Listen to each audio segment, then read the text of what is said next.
大家好，我是吴薇，我现在美国西岸。今年是6·4 35周年，在作为时政记者非常熟悉和不断的报道记录6·4 20年之后，我发现我需要一种新的方式来回忆、纪念和保存关于6·4的讨论，使这样的讨论对当下更有意义。于是我选择了2个人物，他们的人生都因为6·4而改变。他们在过去35年里，用自己的方式不断地在记忆和保存6·4。吴仁华是一名历史文献学者，1989年的时候，他是中国政法大学的一名年轻教师，他全程参与了天安门请愿，并在6月4号清晨与最后一波学生离开了天安门广场。在目睹了开枪镇压和死亡之后，他在内心告诉自己，永不遗忘。所以在1990年，他选择了放弃教职，用一种极其决绝的方式由海逃离了中国。最终他到达美国，独自生活在洛杉矶。在过去的35年里，他出版了3本专著，完整的发掘、核实和记录了天安门戒严部队在北京执行任务的情况。他说，关于6·4的历史，我们不仅需要有被害者的历史，我们需要有关于加害者的事实。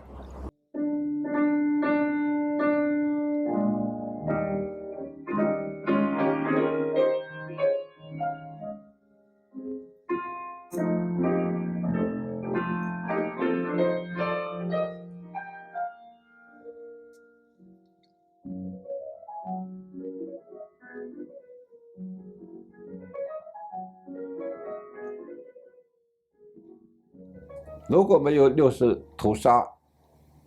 中国今天不会变成今天这样。比如说，确立了维稳思维。当时的港台媒体，包括英文媒体，都说杀人最狠的是第27集团军。38集团军是反对镇压的，因为他那个军长徐勤兴被捕嘛。对。甚至说38军为了这个，说跟27集团军打起来了。这完全是一个错误信息，是他邓小平拍板的，是杨尚昆、李鹏极力在推动或者是执行的，但是这么数以千计的死难者跟将近1万人上下的受伤者，不是他们开枪打的，是戒严部队，而且戒严部队表现不一样，对不对？这一定要落实到哪支部队干。哪个国家的经济发展是靠杀人达成的？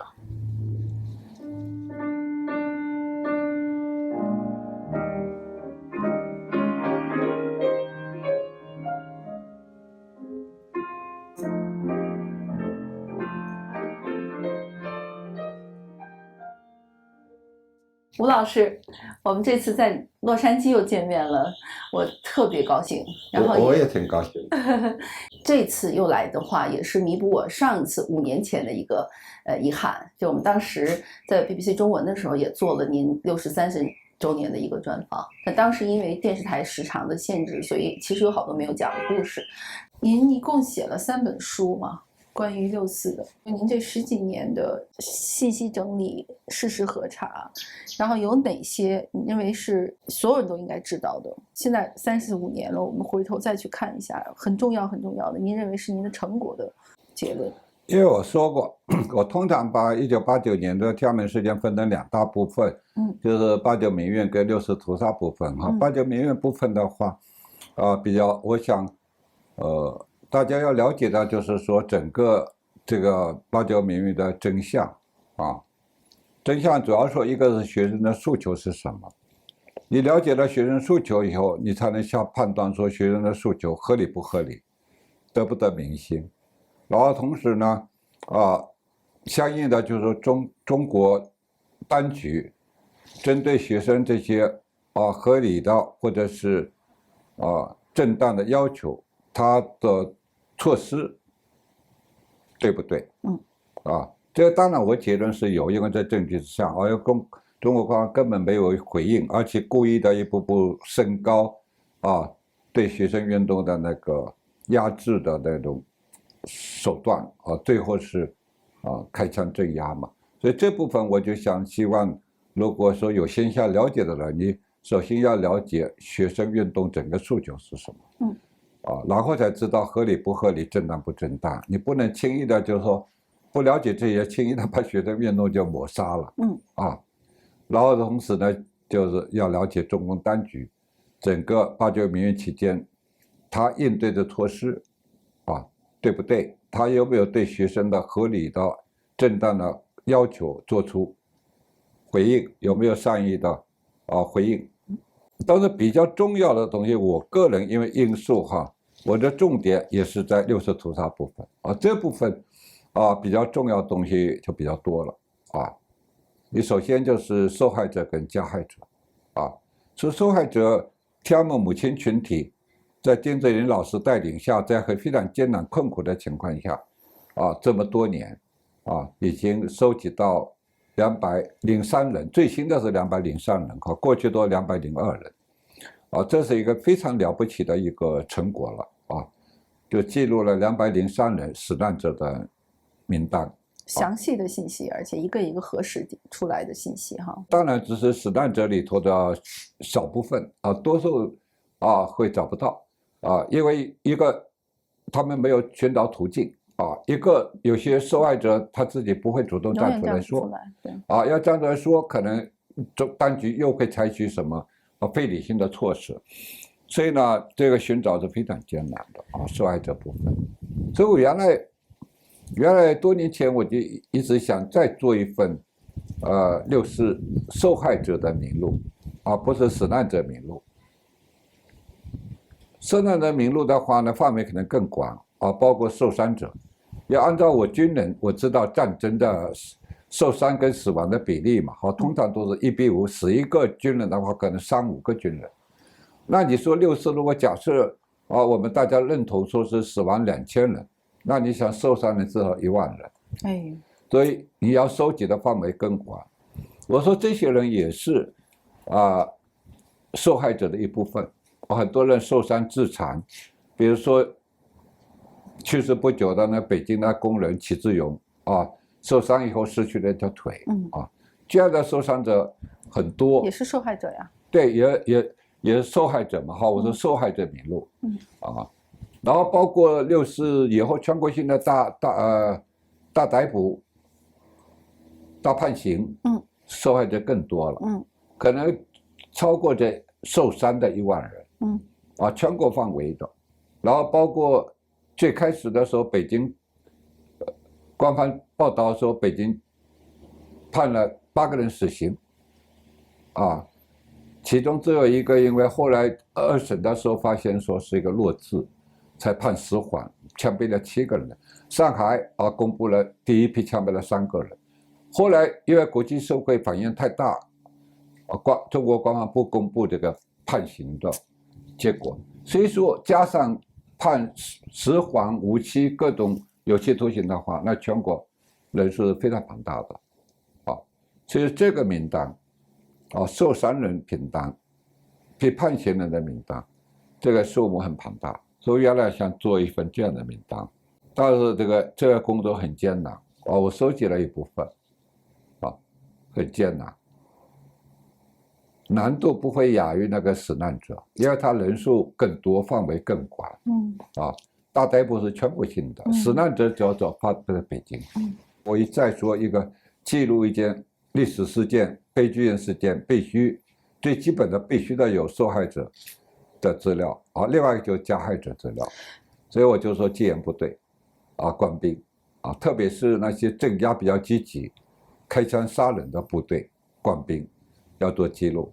所以3本书里头，实际上我个人从专业角度来讲，或者从价值角度来讲，我认为第2本书《64事件中的戒严部队》是最重要的。因为2009年5月出版的这本书，我可以自傲地说，在这之前，中外学界包括媒体，没有人搞清楚有多少戒严部队，没有搞清楚说哪件事是哪个部队干的，而经常搞错最典型的，我举个例子，就是说当时的港台媒体，包括英文媒体，都说杀人最狠的是第27集团军，38集团军是反对镇压的，因为他那个军长徐勤兴被捕嘛。对。甚至说38军为了这个，说跟27团军打起来了这完全是一个错误信息因为事实证明，我后来收集资料，包括研究证明，杀人最狠的是328集团军，20集团军没有参与，为什么？因为6月2号，20集团军奉命提早进入了天安门广场西侧的人民大会堂，所以6月3号晚上开始的屠杀，它不在大街上，所以说很多重要的信息，过去都被误导，所以我第2本书60实验救援部队出来以后，不仅部队番号参与的部队搞清楚，而且重要的很多史实就清楚了，所以这是加害者的部分，加害者不能只是说简单说邓小平、杨尚昆、李鹏，是邓小平拍板的，是杨尚昆、李鹏极力在推动或者是执行的，但是这么数以千计的死难者跟将近1万人上下的受伤者，不是他们开枪打的，是戒严部队，而且戒严部队表现不一样，对不对？这一定要落实到哪支部队干，所以加害的部分跟受害的部分名单，我觉得是重要的，大家应该要去了解的，了解的。然后屠杀部分呢，我一直没有最后解决的哈，我是在第2本书绪论部分专门有一章，就是说开枪命令怎么下达，我只是根据我现有的资料，我说结论是邓小平，但是还没有找到非常强硬的证据，开枪命令是怎么下达的，然后呢是怎么样逐级传达的，是电话、专人还是文字这些还是没有搞清楚，所以我想，但是总而言之，不管是8九学院部分还是60屠杀部分，我要跟大家年轻朋友或者不了解真相的朋友来说，我总的来说说，还是希望大家要去了解整个1989年天安门事件的这个真相，原因很简单，这是改变中国这35年以来走向的一次关键性的事件，如果没有60屠杀，中国今天不会变成今天这样，因为在天安门事件屠杀以后，引起国内外的强烈反弹，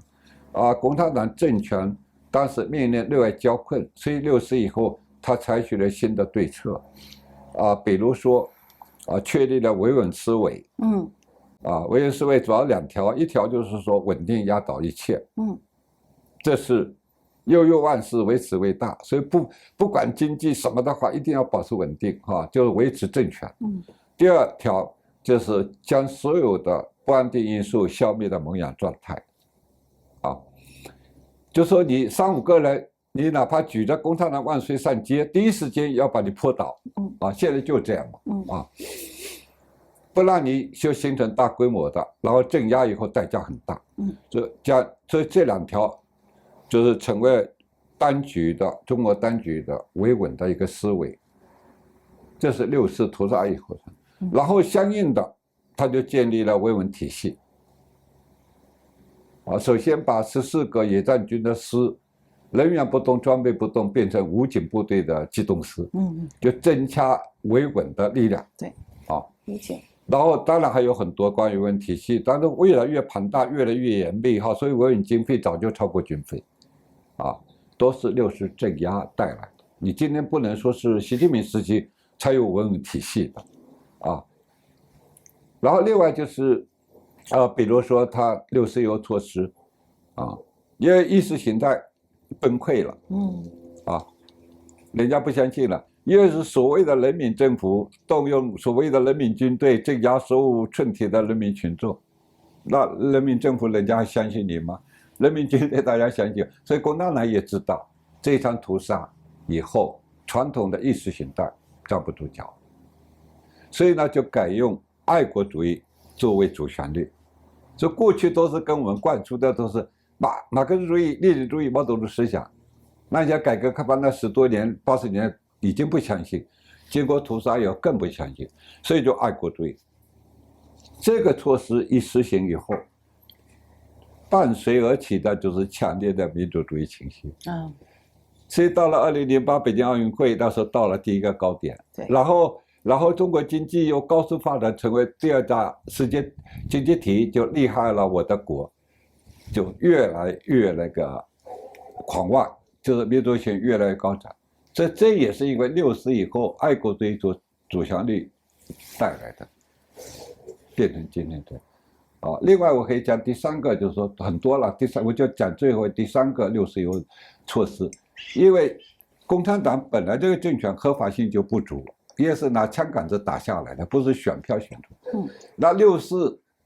屠杀所谓的人民政府调动人民军队去血腥屠杀人民，合法性仅有的合法性荡然无存，他怎么办？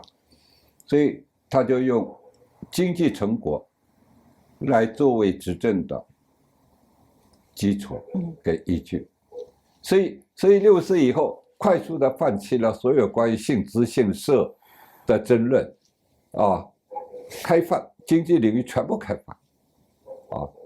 那当然经济高速发展，所以要成为世界第2大经济体。所以客观来说，60有共产党这个对策是成功的。正因为这样，所以当年跟我一起上街的青年教师或者其他系统的知识分子，也成了利益集团的一部分。所以开始说觉得今天的中国是不错的，今天中国的制度是不错的，今天的共产党是不错的所以说他以经济成果作为执政的一个依据跟支撑的话是成功的。但是3年疫情封城之后又开始变了这些利益共同体或者经济发展受益者包括企业家包括中产阶级开始逃跑。但是3年疫情不一样，一面倒的支持共产政策。对所以我就说60屠杀对中国的走向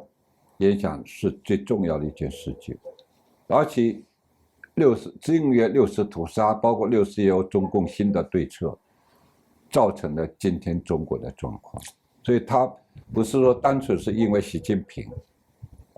习近平只是说红2代出身，更狂妄更自大，所以跟胡锦涛时期江泽民时期表现的更狂妄。然后呢在经济领域政治领域又说开倒车，所以大家称之总加速师。但是今天中国整体的问题，就包括维稳体系维稳思维，包括就是说强烈的民主主义情绪包括有很多人还在支持共产党，包括很多知识分子把共产党洗地都是因为60以后的措施带来的所以我就说大家要去了解1989年天安门事件到底发生了什么。对如果我们不镇压，如果说顺势而为推行中共当时说的政治体制改革，那今天的中国可能就不一样另外一个60事件当然对世界格局的改变也起了重大的影响。没有天安门事件，东欧苏联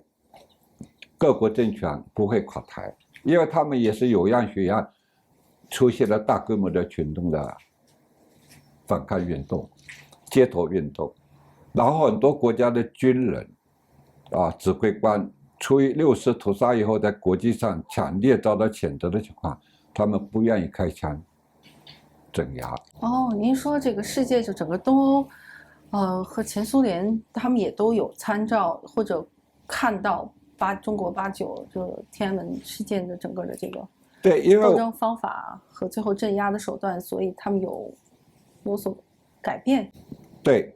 因为天安门事件就是说天安门或者89民运是不仅是中国有史以来规模最大的民族运动和街头抗议运动，也是整个全世界共产阵营各国家最大规模的抗议运动。所以说东欧苏联那些他们民众或者官方都看到了嘛，包括60屠杀以后，你像以美国为首各国都是强烈谴责你包括我记得像澳大利亚总理还有其他国家领导在发表电视间发表谴责声明的时候都是掉泪的嘛，所以也采取了一些制裁措施甚至连一些过去从来不对中国发表看法的一些亚洲国家也发表了这个有分寸的谴责声明包括那个一些西欧国家的一些共产党组织都是表示谴责。所以说对东欧苏联的民众跟军队影响应该是很深的。所以东欧苏联上街以后，他们也是掌权的也是下令军队上街包括苏联但是军人他是执行命令，但是不动手所以后来那个叶尔钦站在坦克上作为一个俄罗斯的总统站在坦克上，军人就反戈一击了。所以纷纷表态说站在人民的一边那个人民的抗议人民的诉求就取得了胜利了，所以说垮台了。那特别典型的东德东德当时也是东德共产党总书记也是下令镇压的但是国防部长宁可自杀不执行了，自杀了那这样的话，国防部长说自杀了，你像对于各级军队指挥官当然震动很大嘛，所以也不愿意镇压嘛，所以说人民的抗议就成功，柏林墙就一下子被冲垮了所以我就说1989年天安门事件它不仅是改变了中国是一个重大事件，也是改变了世界格局苏联东欧共产国家阵营崩溃了所以说对世界影响很大。所以我们不仅是我作为历史记录者说必须要记录它，给那些受害者死难者有个交代，然后把加害者记录在案。同时我就是一般的你要说关心中国的未来的走向的话，也应该了解这个世界了解这个世界，包括世界有刚才提到中国难举的措施，也可以更了解今天的中国为什么这样，然后会考虑说今后今天中国为什么这样，然后又会考虑未来中国应该怎么走如果再次出现类似的民主运动的话，我们应该怎么做所以我就说希望大家去了解希望大家去关心。还有一个问题，就是因为我小学的时候知道89嘛，在电视上看到了。那么当自己要建立对这个世界的认知的时候，会去看，但是好歹因为年龄的关系，就那个时候它这个东西还存在在我的记忆里，不管是那个事实真相是什么。80后之前的人，至少脑子里会有一个事儿：天安门事件里面，中国政府、中国军队是开着枪打了老百姓的。就在什么都不知道的人，这句话会知道的。但80后以后、90后、00后的人，小孩他就可能连这个词语，就这一句话，可能都基本不出现在他的认知里面了。这是一个事实。二是我也现在也跟一些年轻人聊，有一些年轻人会告诉我说薇薇你说的89我也知道，开枪的事儿我也知道，我不关心。然后还有另一种理论，就是甚至像那个马云前些年接受《南华早报》的采访，就直接说如果我是邓小平，我也会开枪。这个理论在很多中国人里面是非常非常多市场的。它逻辑就是任何一个执政党当自己政权受到威胁的时候，一定要开枪，好像就成了一个这种马基雅维利的这种理论，很有正当性。人面对真相、面对历史时候的这种不在乎，或者知道了也不会去找一个是非的时候，我是需要专门集一些力量，让自己去面对，然后坚持做对的事情的。所以我把这个困惑搁到您这儿，听听您怎么说。对，你这里好多问题我尽量去回答，万一有遗漏我再追问一下因为我是文献学者，我说通读24史像过去的中国人，至少在1949年中共建政之前，中国人是重视历史的所以有一句说以史为鉴这都是中国人根深蒂固的观念因为历史不记录的话没法以史为鉴，可能同样的错误还会再犯所以说过去是很重视历史，很重视历史记忆的所以我也说，就是说一个没有历史记忆的民族，一个很容易遗忘的民族是悲哀的民族因为同样的灾难会再次来临所以我过去也讲过，说六四屠杀不是历史而是现实为什么因为64以后不断的镇压，规模不同的镇压都在一直在持续一直在持续，并没有停止。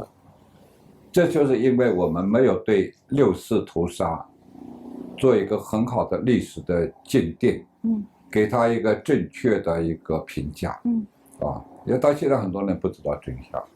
所以我觉得说历史的记录、历史的记忆是非常重要的。如果有人说这些都过去了，翻过去了，不要再提它了，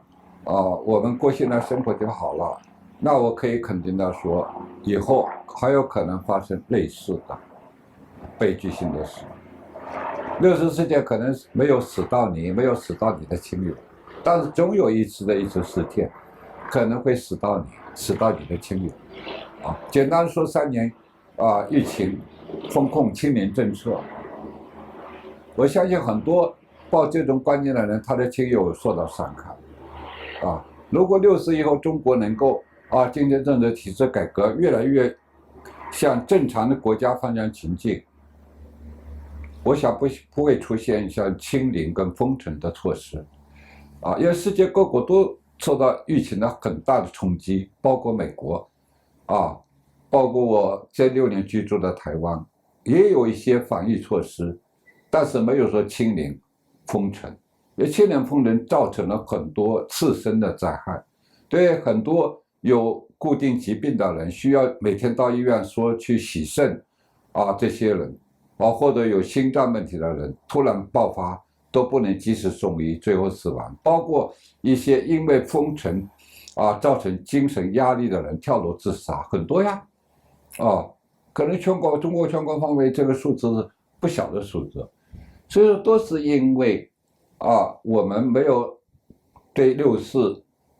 有一个正确的认识，特别是当局采取了镇压的方式，导致中国后来会出现3年这种防御的非理性的一些措施，造成很多次生灾害，造成很多人受害死亡。我只是举个例，60以后一直出现这种事件，所以我就说你不能说轻易说它过去了没事了。那我们现在是不是可以说3年疫情过去了清零封城真的也过去了？很多人马上就翻篇了。对，很多人在上海饿着肚子的，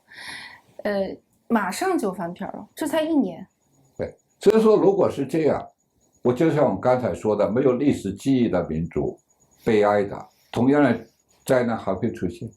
如果大家都把3年清零封城的政策忘了，把这3年当中造成的次生灾害、死亡的人、受害人都给忘了，包括这3年封城政策、清零政策的决策者、责任者都把它忘了，那再过几年可能还会出现类似的灾难，比如再来一次疫情，是不是可能又来清零封城因为你上一次你没有把加害者当回事，也没有把受害者当回事，不是说过去了吗？所以我就说，我还强调说，没有历史记忆的一个民族是悲哀的民族，因为同样的灾难很可能再次出现，所以一定要把3年清零封城的这个责任者、受害者，像我记录60事件的受害者、加害者一样，做一个完整的记录，让大家吸取教训。那如果再次出现这种情况的话，同样的灾难后果可以避免。所以我说历史的记忆是对的。所以说你说都是历史了，过去了，现在很好了，那你很可能这个民族的同样的灾难会出现，这是一方面。另外刚才可能也提到说，像马云这样的人认为包括很多人，因为我是研究者，在网络上也有点知名度因为那3本书，所以经常很多人会说你干嘛你整天像祥林嫂一样，在一到60纪念日就谈60的真相，谈一些受害者、加害者的细节，为什么呀？没必要然后就包括像马云的观点说，当年如果邓小平不拍板镇压的话，中国会动乱，会分裂没有今天的经济的建设的这么好的成果。像这种当然在我看来也是错误的，因为我很简单的回应这些人或者这种观点，哪个国家的经济发展是靠杀人达成的？为什么说只有镇压才能保证中国说经济发展到今天这一步？然后六四不杀人，如果顺势经济这些体制改革，就没有今天的经济成果了吗？在我看来可能会更好。为什么你就断定说只有杀人镇压才会保证经济发展吗？对不对？你看今天哪怕今天中国成了第二大经济体，可是经济很多危机陷阱都没有排除。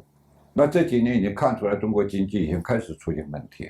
会接下来几年可能问题更大。所以有理性的人或者有智慧的人，包括上一届的国务院总理温家宝在最后一次记者会上都讲说，没有政治体制改革做配套，经济改革是进行不下去的，而且文化大革命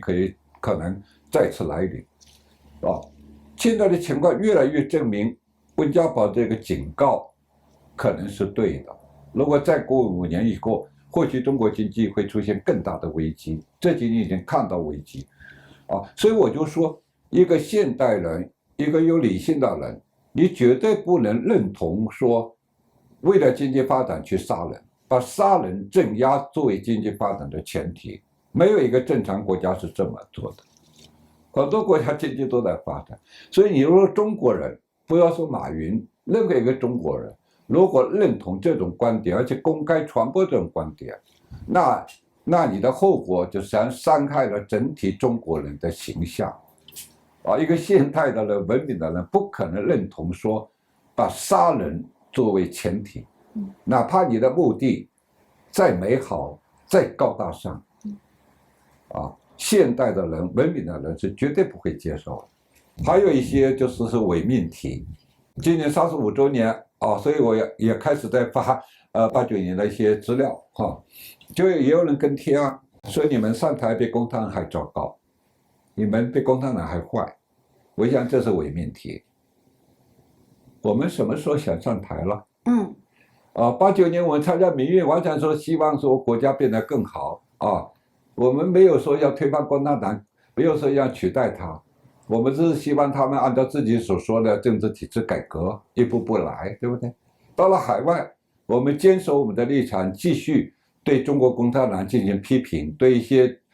措施政策进行批评，也不是想取代它。因为所有的国家民主转型以后，不是说谁凭资历就可以想上台的，要靠选票上去的。所以这是个伪命题。然后就我个人，包括我知道一些朋友坚守家的朋友，我很清楚没有人愿意，至少我跟我知道的朋友，没有人愿意说中国哪怕哪一天民主转型了，我们想去当官，没愿意。因为我们很知道，就是说在民主国家生活这么多年，说民主国家你要靠选票上去的议员、民选官员是非常辛苦的选举过程当中要一个个拜票，一个个拉票，对不对？因为没有足够选票，你当选不了，很辛苦。像台湾，我经历过更多的这种选举，像马英九当年选总统，后来蔡英文选总统，过程非常辛苦。每天一大早起来到菜市场，菜市场人气最旺嘛，一大早，一个个握手，然后菜市场完了，接下来到晚上。一个个程序都是一个个握手，说多握一次手，有可能多一张选票。那每天行程结束以后，第一件事是什么？专人给他按摩已经红肿的手，因为第二天还要一个个握手，非常辛苦。然后当选以后呢，很万幸的当选了没有落选，当选了。当选了以后，你就是人民公仆选民有什么需要你的服务服务不好你的下台问题是最关键是什么？跟专制国家跟中国不一样没利益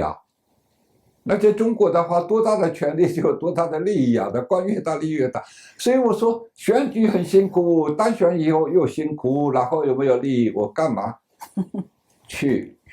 当民选的官员和议员？那是必须的，有真的有理念的人才会干的呀。我很了解自己呀，我是希望过自在的生活的呀。我为什么为了选票一大早去握手讨好你们选民呢？我不会做的，说老实话。所以我一再说，今天的生活研究60这么辛苦，不是我想要的生活。所以我说，中国民主转型以后，至少我跟我了解的很多朋友根本不会去参选的。所以说，老是用这种方式抹黑，说89一代这些人说你年这么讲，年说60，年说共产党好坏话，就是想取代他们，想当官伪命题。你今天不去关心政治，这不是一个最好选择。如果是在一个正常的国家，我一再说，应该多数人啊，或者绝大多数人，不应该去关心政治。政治有政治家，有政党，他们自己去关心，因为他已经有一个很好的民主的程序跟民主的体制。啊，我们只要到关键时候去投票啊，选择哪个政党、哪个政治人物，对我们的生活啊是比较有利的，我投他当然票就行了。所以，但是在专制的国家、非正常的国家，你没办法不去关心政治，啊，因为在89年我想清楚了，站出来之前，我也是刻意躲在政治的，啊，可是最终还在站出来，为什么？因为你不关心政治，政治会关心到我。所以在89年之前，啊，那还是最好的时期，是胡耀邦当总书记时期，还出现了2次啊政治性运动，一个是反对资产阶级自由化，一个是清除资产阶级污染。那我们作为青年知识分子也受到伤害，啊，至少说我们要注意自己的言行，然后至少我每个星期三下午一定要政治学习，那半天纯是浪费时间，非常痛苦的时刻。所以说你不关心政治，躲避政治，政治还会找上门来。所以说，在一个不正常的国家，在一个专制的国家的话，我们必须要关心政治，要大家齐心合力，越多人关心政治，齐心合力改变现有的政治，这样才能给我们子孙万代创造一个合理的一个制度。这样我们还可以做到像正常国家一样，或者是民主国家一样，我们可以不关心政治。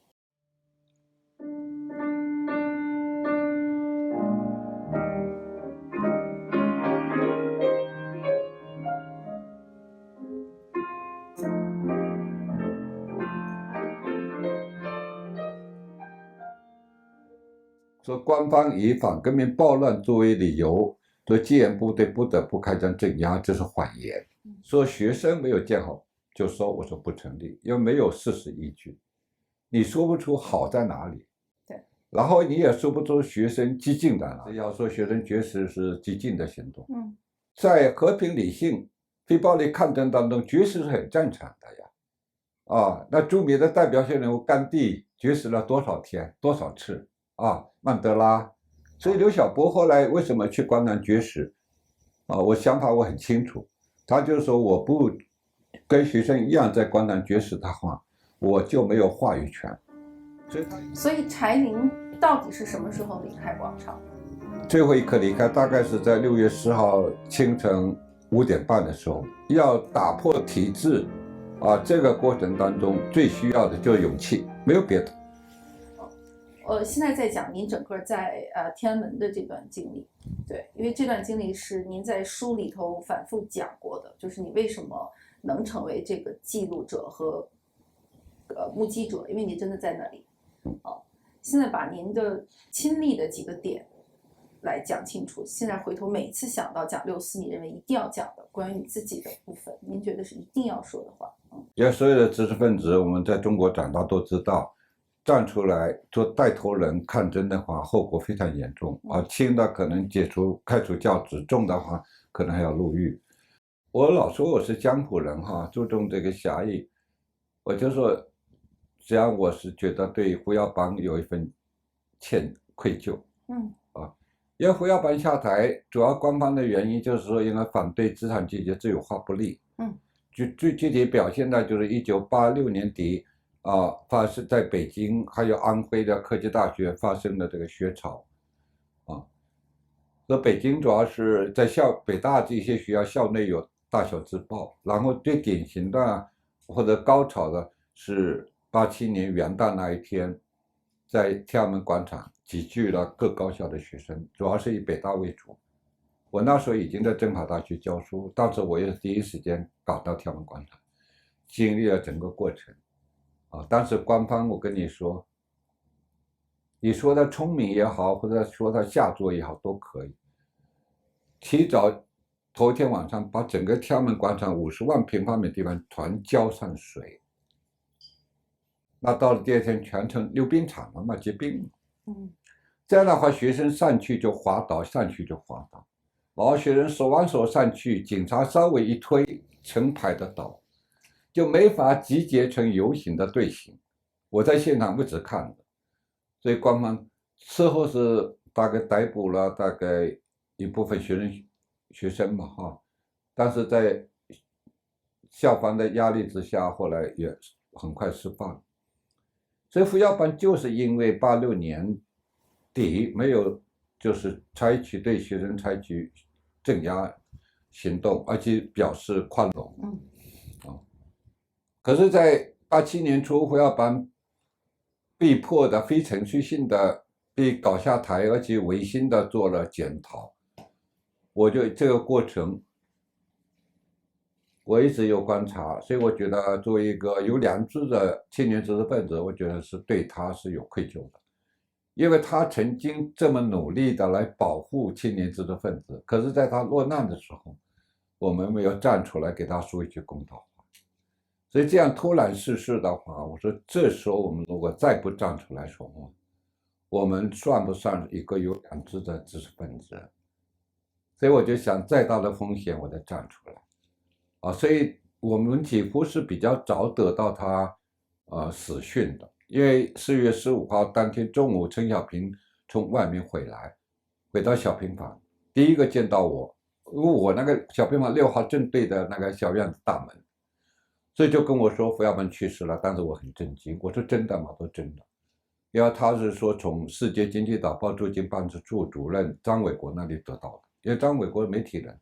我知道人脉很广，消息确定，所以当时我就很震惊，然后就一直那天中午以后一直待在陈小平的房间，就是说我们能做什么。我前提是我们应该做，但是问题我们做些什么？所以后来我就说，我们至少要自己动手做一个大花圈，送到天安门广场，至少要这么做。然后后来陆续来一些青年教师做小平板呢，就认可。然后我们就分工，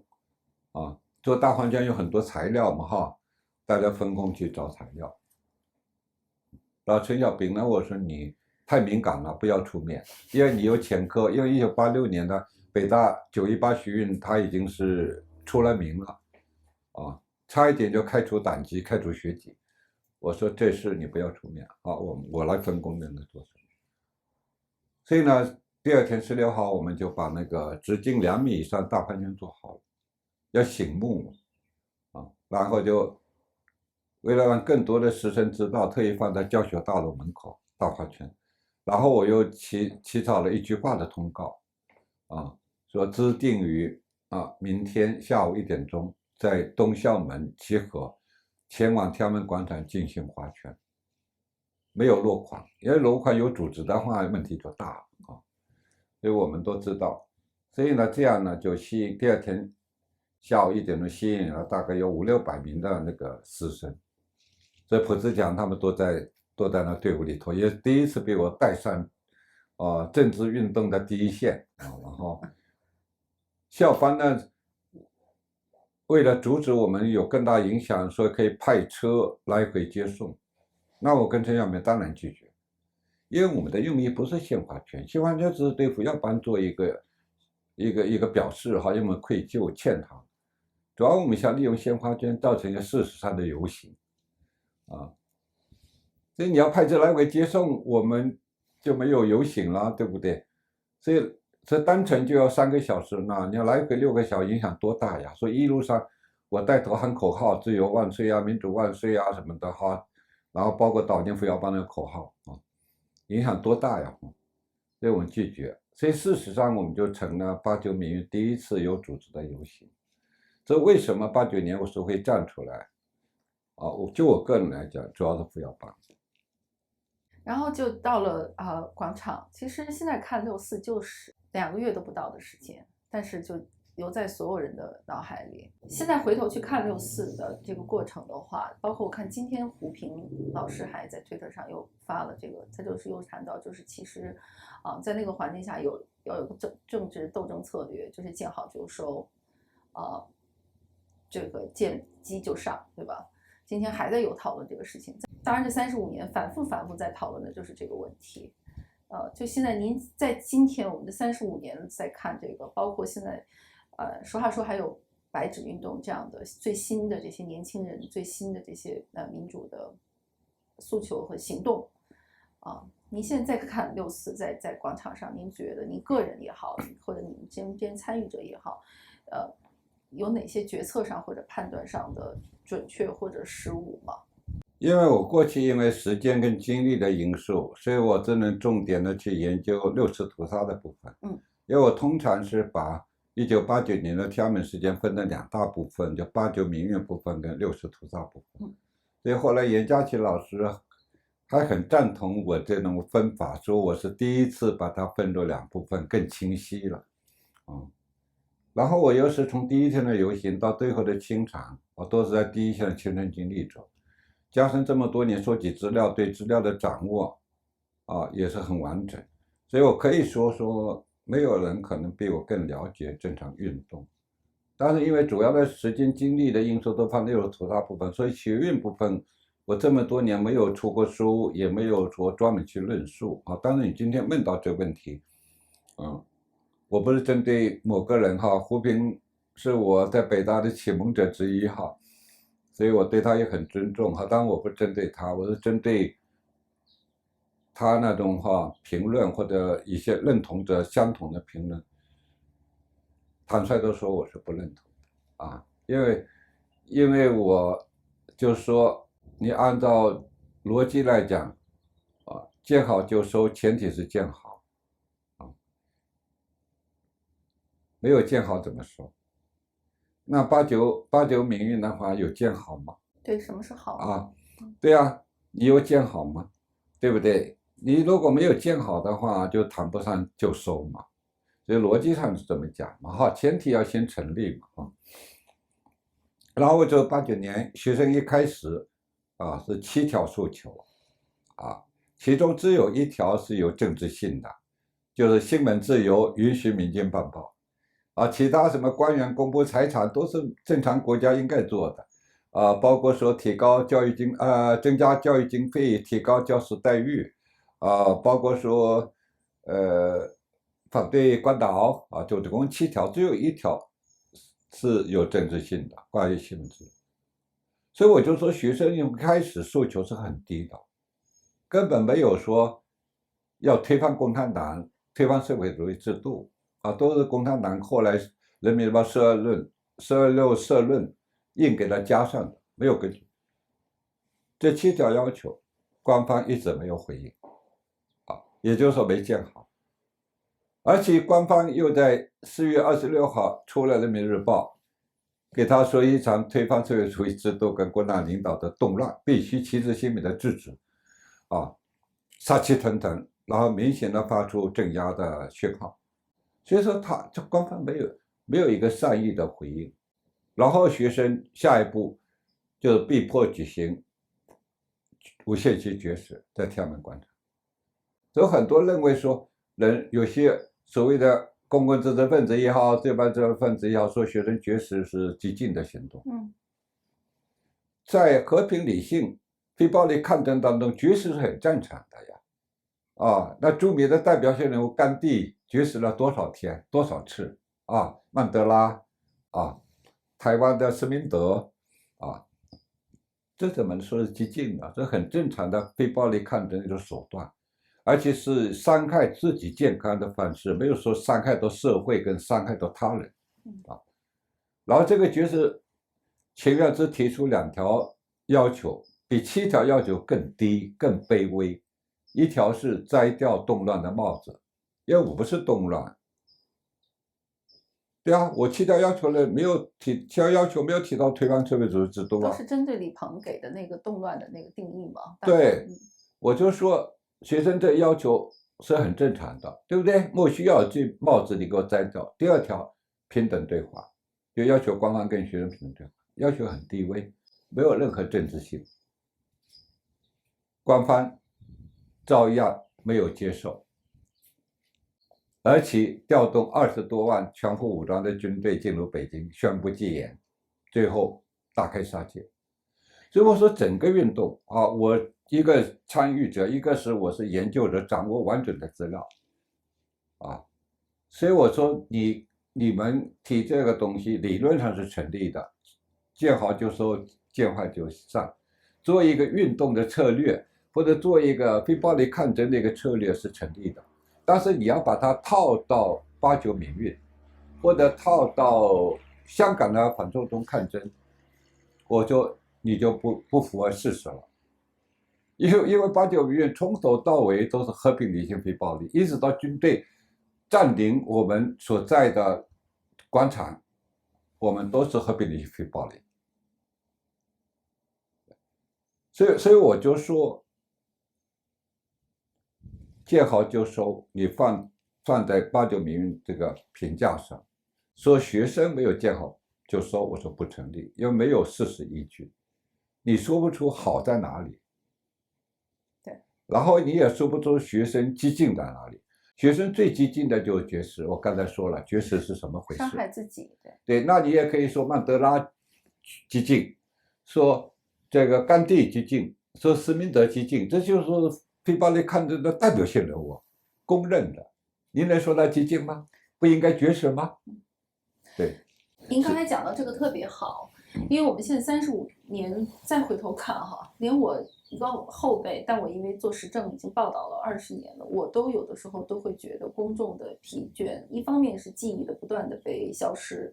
和忘记，还有大家选择性不想听，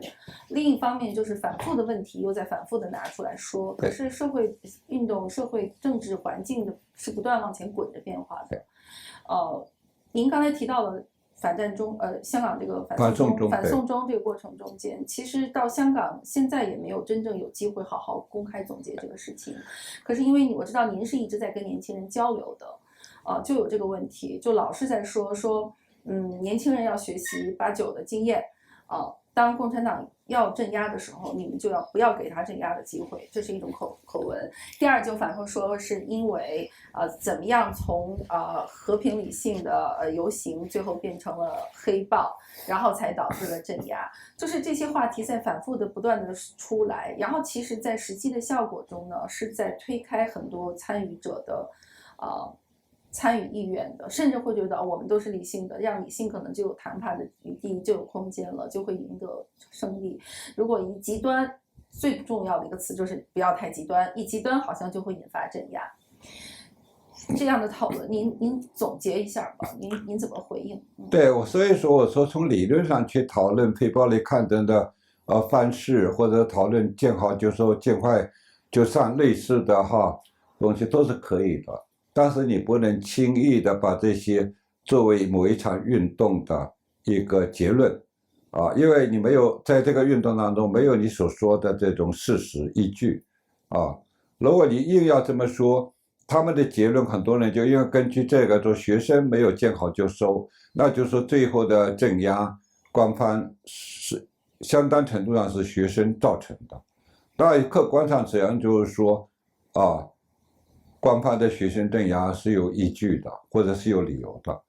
这是非常一个严重的后果。包括反送中运动，当时我在推特包括在台湾，我作为这个主要发言人面对台湾年轻人，我都这么讲的。反送中运动同样是这样的，因为你5大诉求的话，官方也没有退让你哪怕说有一条上做退让你可以说。抗争者没有见好就收，对不对？你没有退让，89年更没有退让，所以说你如果是硬说香港反送中最后被镇压，导致香港全面沦陷，说是抗争者没有见好就收造成的后果，是对抗争人来讲是非常不公平的，而且这个结论对抗争运动来讲，对参与者来讲是非常大的伤害。有89年死了这么多人，伤了这么多人，事后又逮捕了那么多人哈，包括普通参与者判刑，从死刑、死缓哈，判了那么多人，受害人很多。你说今天说因为这个结果是因为学生没有见好就收造成的，对这些人对这个运动都是极大的伤害。所以在台湾我接触很多反送中的一些下岗青年，他们对这种结论非常愤怒，我能理解，因为我本身就89学运跟6·4屠杀的经历者跟研究者，我能理解，因为你没有事实依据，说是抗争者不退让，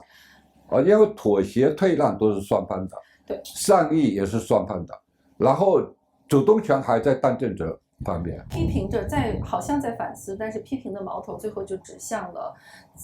抗争者，说因为你们极端。极端这个词在普通老百姓里面特别有市场，不管是讨论6·4还是讨论香港，我说的不是五毛，或者说就很多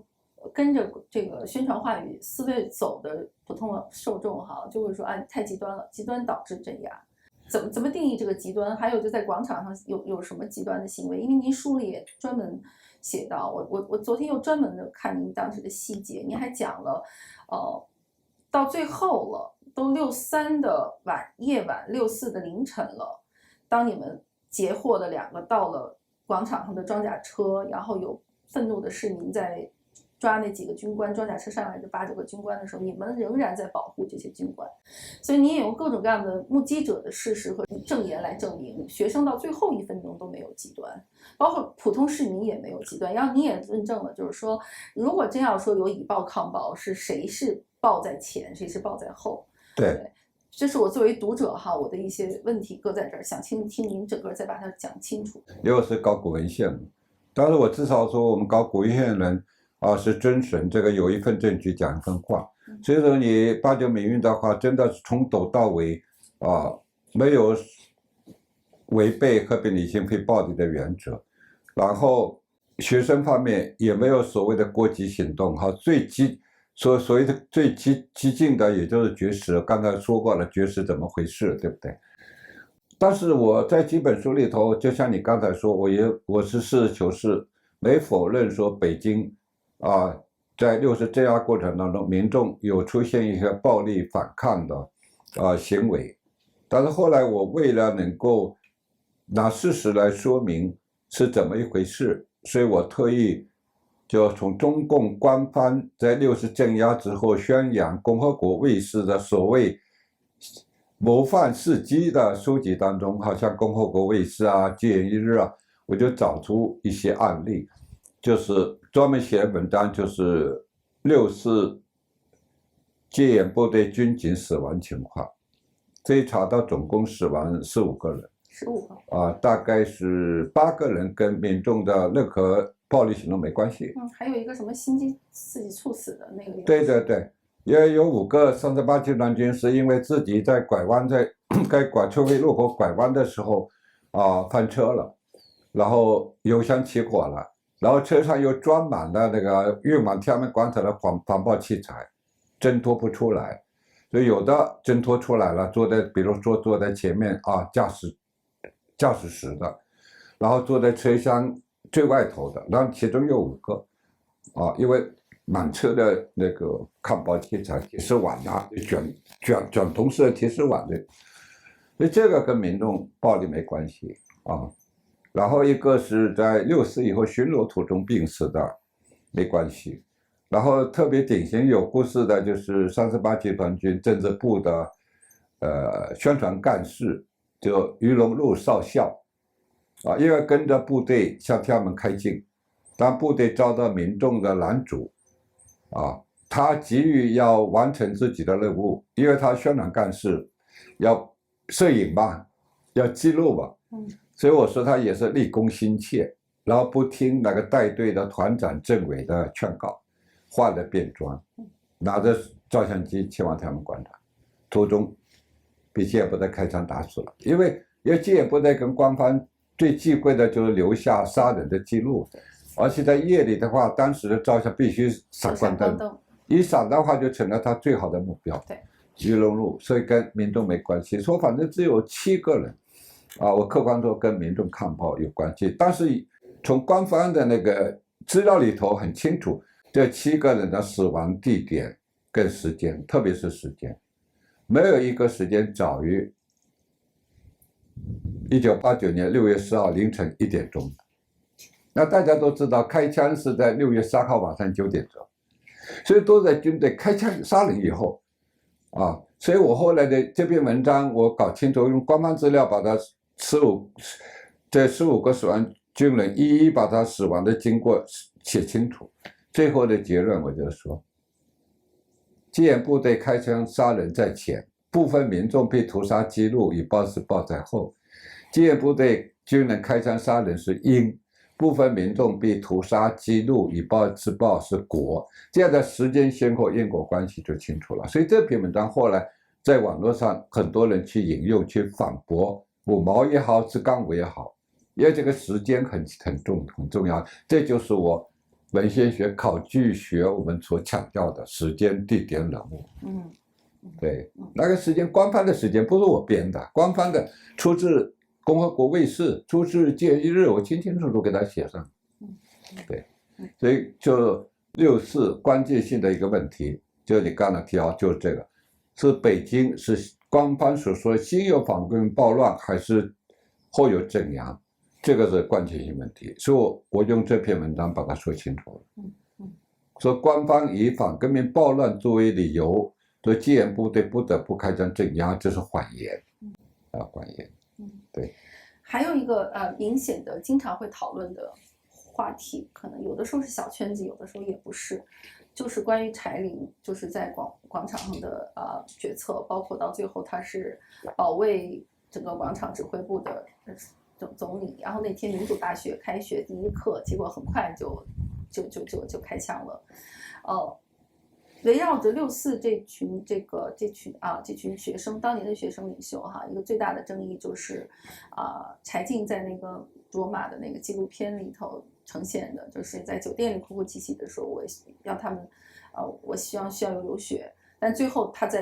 很多人认为他的最后一刻他走了。但您的书里其实写的，您没有评价，但你写的很客观，就是一个是在那个时间，她作为一个年轻女学生，第一也没有微信，没有任何的什么，她没有一个整个的信息的来源，也没办法做决策。有的人拿着武器躲着他，你必须在这死；有的人说你必须走。这个是我印象很深刻的，但我从来没有机会当面问你，就是像这样的讨论，就是把是不是撤退，或者很多学生们或者市民们的死亡，归咎于某一个人或者这一群学生领袖的决策，然后再把它更加具体到了像柴玲这样一个女学生领袖其实很引人注目的。尤其我们现在都成熟了，我们知道作为一个女性领袖其实挺不容易的，这么多年都在围绕着她。有这些细节在民间是很有杀伤力的，就是它会被简化成一个学生领袖们让别人去流血自己跑，然后到美国荣华富贵挣钱，然后一辈子。这是民间现在包括大陆的这种宣传舆论用来打击支持6·4的人的一个最常用的一个故事。我一直想问您这个问题。因为6·4以后，中国政府为了控制舆论或者制造谎言动用了很大的宣传机器嘛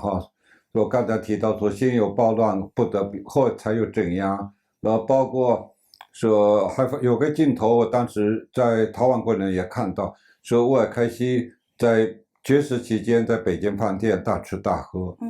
可是你要有心的人，你会看到那个录像画面左下角有一个拍摄时间。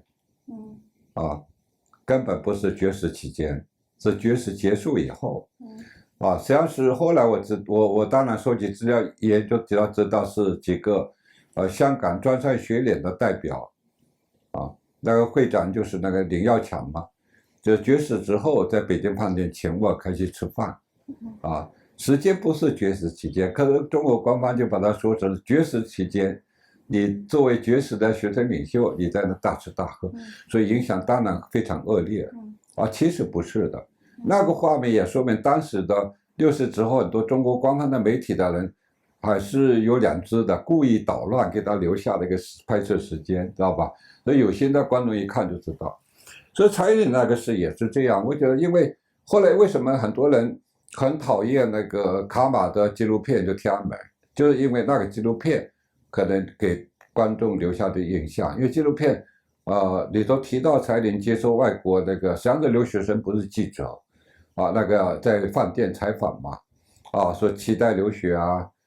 什么留学才会唤起民众啊，然后问他说你会不会去留学什么？他说我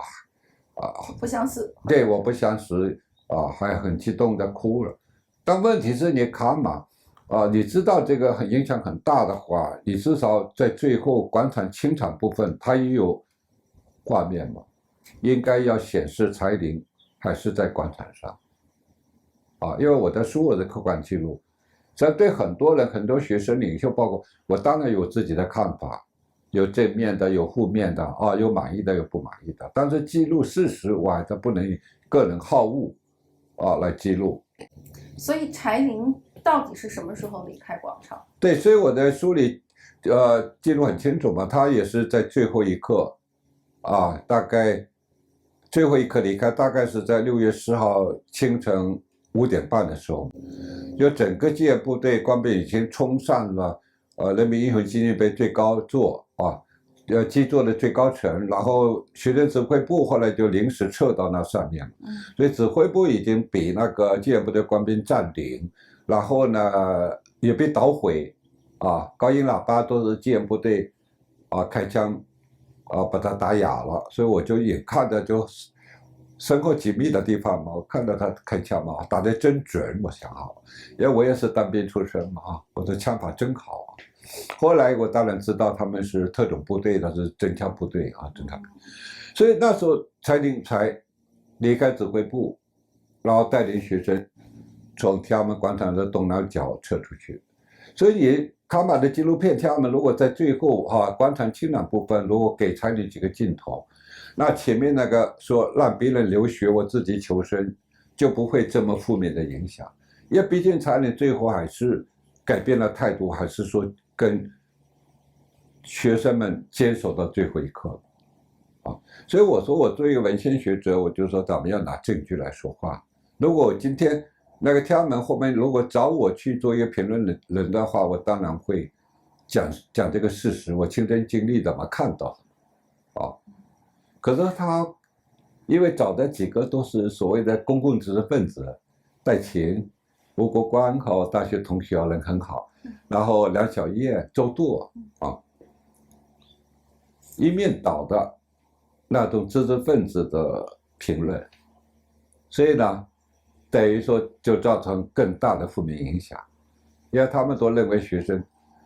蔡依林不应该这么做，你没有提到蔡依林最终还是留在天安门广场，没有让别人留学自己逃生嘛所以呢影响就会，所以很多人问我对天安门纪录片的看法曾经有一批学生领袖跟参与者联名，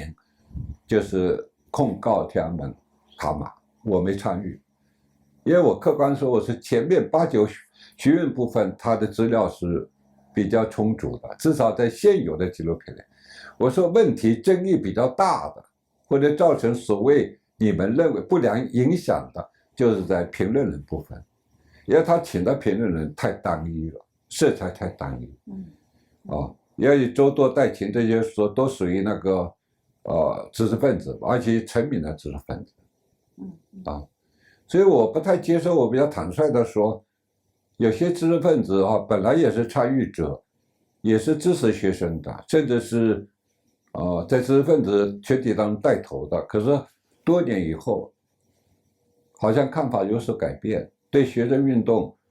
不是全面的肯定变成一种很大程度上的否定我觉得因为跟我不一样，因为我觉得整个8·9民运尽管改变了我的人生，我在海外这么些年过着我本来不想要的生活哈，因为很艰难、很困苦，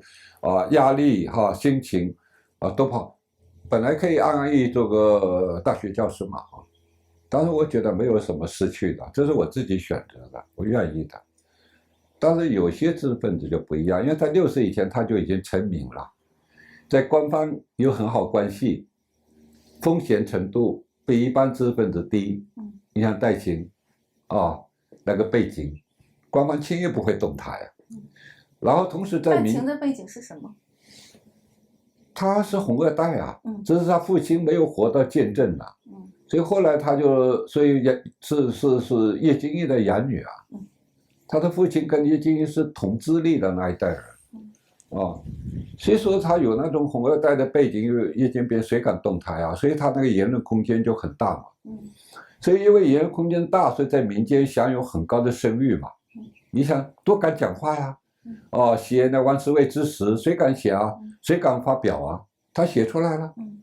对不对？所以我们当时都对他觉得说，这是一个有担当的、有勇气的一个知识分子，一个记者。所以他两面他都有空间，官方他有比我们有更安全的空间跟保障，但民间比我们有很高的那个声望跟那个资源。所以说他们60以后所有的资源没有了，他有一种，我觉得有一种不正常的心理。他就怪罪学生，实际上你不应该怪罪学生，我说应该怪罪开枪镇压的当局，因为最后的结果不是学生造成的，你官方只要稍微有点善意接受学生最后绝食的2条，就做到了，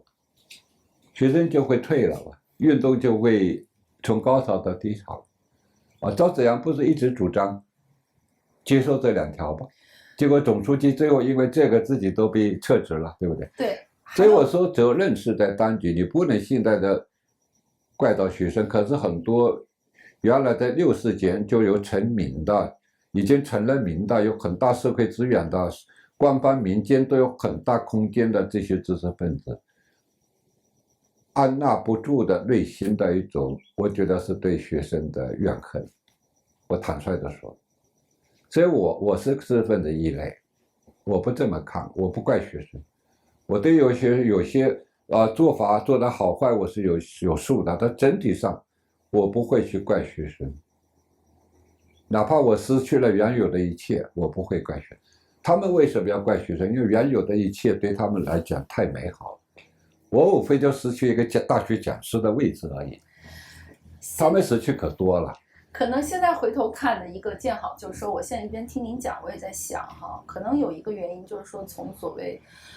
政治改革的大的路径和方向来看，就是说，其实80年代，尤其87、88、89这几年，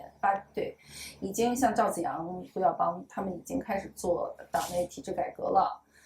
然后政治体制改革其实都已经包括法治、司法改革、政治改革体制都在设计了。如果他们可能把学生的民主运动作为这个政治变化中的一个变量，就是觉得如果这个变量能在全程使用一个好的实现一个好的影响，但是关键时刻这个因素不要再往前推了，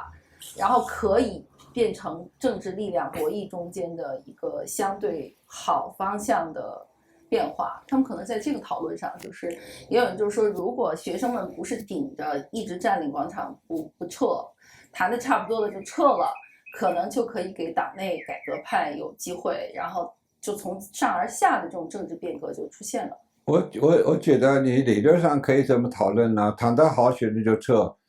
还是回到原来谈过的嘛？问题是要谈得好做前提嘛，根本没谈好嘛。学生的绝食这么多的几千人次进医院抢救，那么2条低危的，你有谈好吗？没有吧？所以说你就从事来讲，你就怪不到学生，没有谈好也是官方没有诚意。你看李鹏这些人，邓小平这打定主意就要镇压的，就利用这次镇压，然后顺带的把党内的改革派赵紫阳这些都清除了。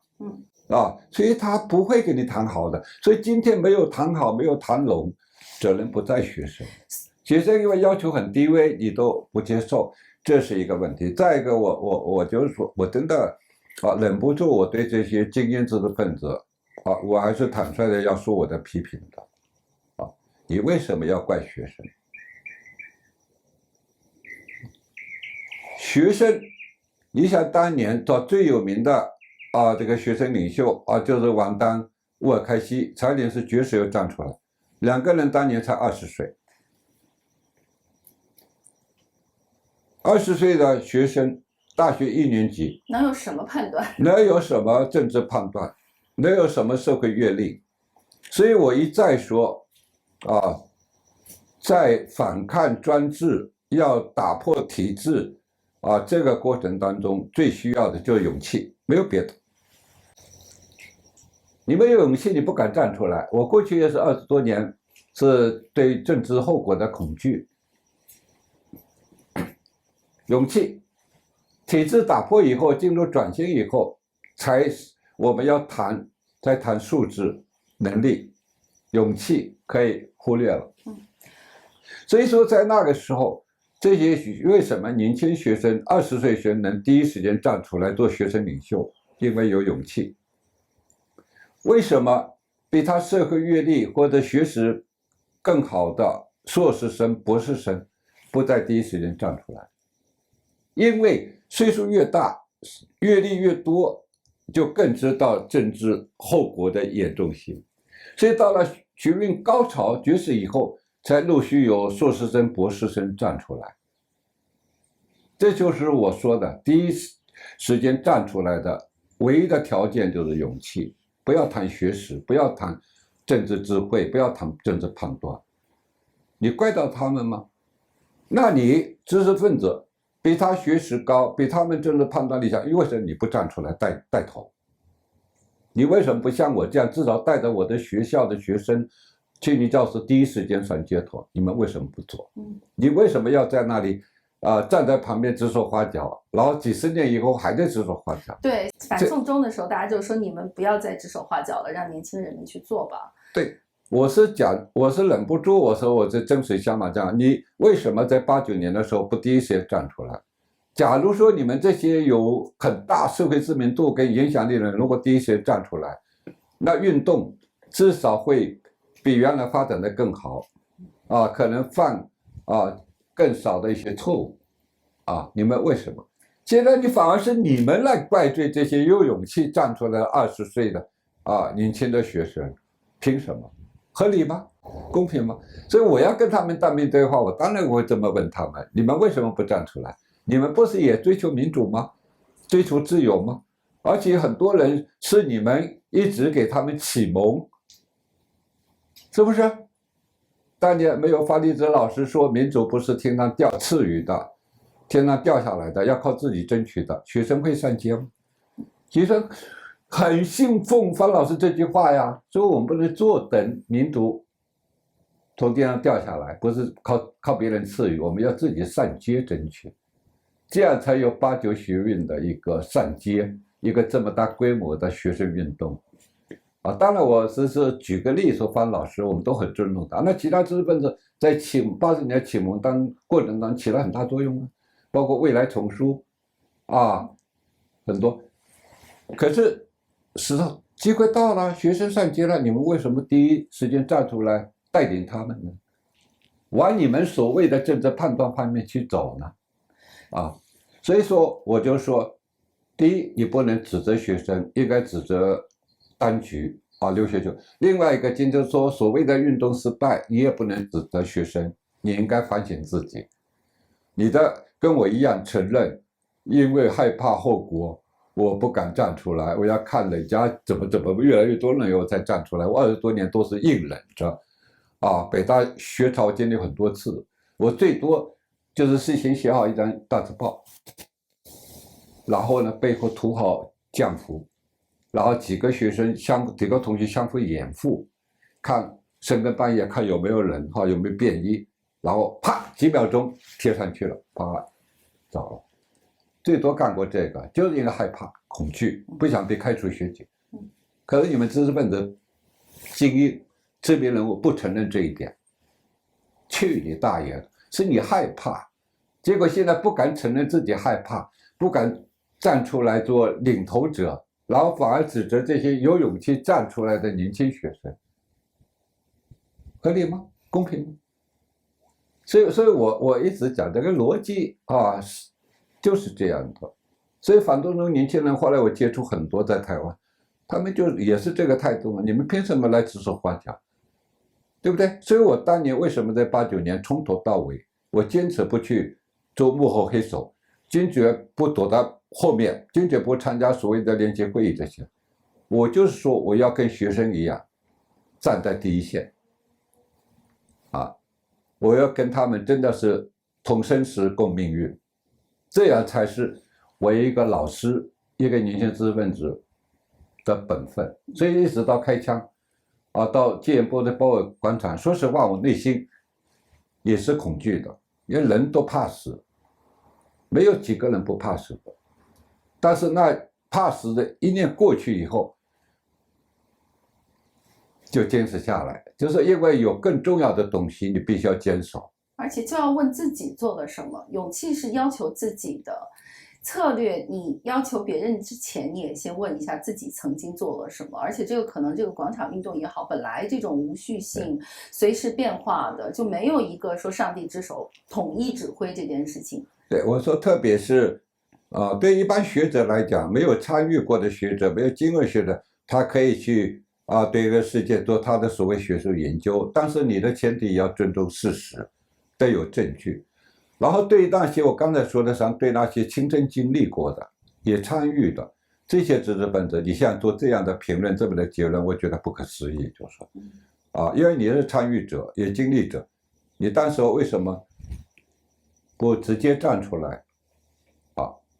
所以刘晓波后来为什么去广场绝食？我想法我很清楚，他就是说我不跟学生一样在广场绝食的话，我就没有话语权。所以他也主张那个比较温和的嘛，认为学生说要撤离广场，但是他至少他明白，我要有话语权，要说服学生，我要跟他们一样做同样的事，所以这才去绝食的。这是他原来的。刘晓波刚开始是劝学生们撤的，甚至反对绝食的，后来他自己去绝食了。对，但他是我不知道反不反对，至少说他是温和派，属于对，所以说他就因为这个，所以说借这个机会我跟你们一样呢，在一起了，我也绝食了，然后就有6.2绝食声明，比较温和的，希望学生能撤的这么一个宣言然后在他们广场跟学生在一起，跟广场指挥部在一起，就有机会接触跟沟通，包括说服嘛。所以我说这样做，我觉得还是合理的，因为你要想让这个运动按照你的方向去走的话，你首先要站出来，对不对？你认为哪种判断是对的，哪种做法对的，你首先要站出来去做。包括今天对海外民批评，我也这样，海外民是可以批评的任何批评都可以的，对不对？但是你不能说海外民运是排斥你们，海外民是开放的嘛，你可以进来，如果你不进来，你可以另起一摊，成立一个组织，干你认为有价值的，干你认为说正确的，你可以做可以批评，但是你不能说海外民运排斥你进来。所以同样的，我说89学运也是这些参与过的，而且在89民运当中有很高知名度的这些知识分子，你现在不能这么去埋怨学生政治判断力你们比他强嘛，对不对？所以我就是从头到尾，我就是说我的本分就是跟学生在一起，学生在哪我在哪，学生不撤我不撤这是我教师的本分所以跟他们想法不一样。然后就是你刚才也提到一个很重要的问题，就是学生这些主导为什么跟那个党对改革派互动，这也是一个伪命题因为我读过很多这伪命题，互动是双方的，你党对改革派有主动的派人跟学生互动吗？我至少看到资料，包括我当时经历的，反而是邓家派了一个指定的代表何为林，就是邓芝芳的大学同班同学、室友、铁哥们做代表，跟学生一些各校的活跃分子跟知识分子，像包准信这样、王军涛这样，有底下的接触，告诉邓家的想法。所以一开始我们都知道邓家的子女是同情学人、反对镇压的，至少。后来因为邓小平决定说要镇压，那他们子女就不敢说话了，态度也变了，对外的话也变了，所以邓家反而知识精英，包括包准信、王军涛，我们这些人还都知道他的想法是改革派。你有派这么一个代表跟各方面去沟通吗？那你没有的话，那学生包括我们这些知识分子积极参与都不知道你想什么，那我怎么配合你？你想让我配合你的话，你总得告诉我们嘛，怎么配合嘛，对不对？你想干什么？没有啊。那一直到5月19号凌晨，总书记赵紫阳拖到广场，是要发表一个等于是告别的演说，已经靠边站了，对不对？这同学们，我来晚了，我老了无所谓，你们还年轻，要保重，对不对？然后当天北京就宣布戒严。所以说你现在反过来，有些人反过来说哈，不管谁说好朋友不好朋友，我就说我不认同，因为没有事实依据。改革派从来没有他妈派人跟学生、跟重要有影响的知识分子沟通，一直到学生绝食以后，才由统战部部长严明富出面，在统战部就招一些知识分子，像周舵郑也夫陈小平王军涛然后找一些学生一些所谓的领袖对话团人向小吉这些然后王超华在统战部做所谓的那个协商，但是严明富的代表性有限呢，大家都知道说统战部部长他没有说我代表他们党内的改革派，代表总书记赵紫阳来跟你们沟通他不敢说呀，可能赵紫阳也没授权。邓家不一样贺云一来就说我是邓朴方指定的代表跟你们沟通，然后大家一看他跟邓朴方的关系，多相信。所以说改革派你一直没有派指定的代表，可靠的可信代表跟学生跟直接沟通。那么你现在又反过来说学生没有配合，你没有沟通，没有告诉我们怎么配合，我们怎么配合？所以这些我说学生没有配合中共改革派，导致改革派全军覆没，所以说学生要负担责任，这是伪命题。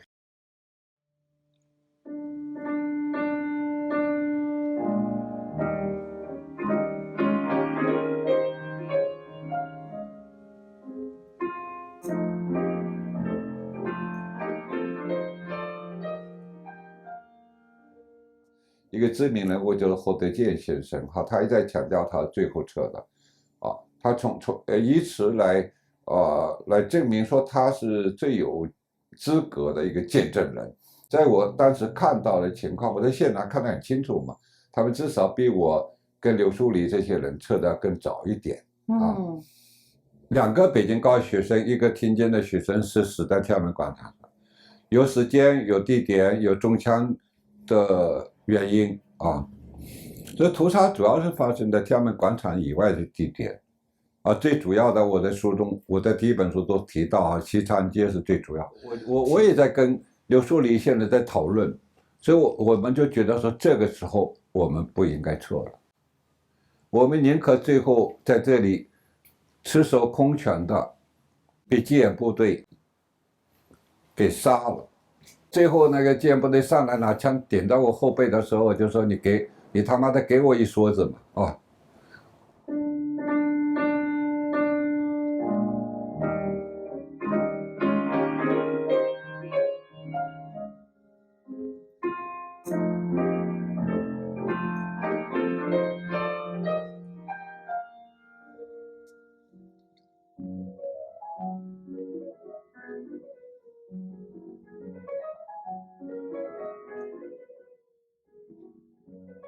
周舵和4个最后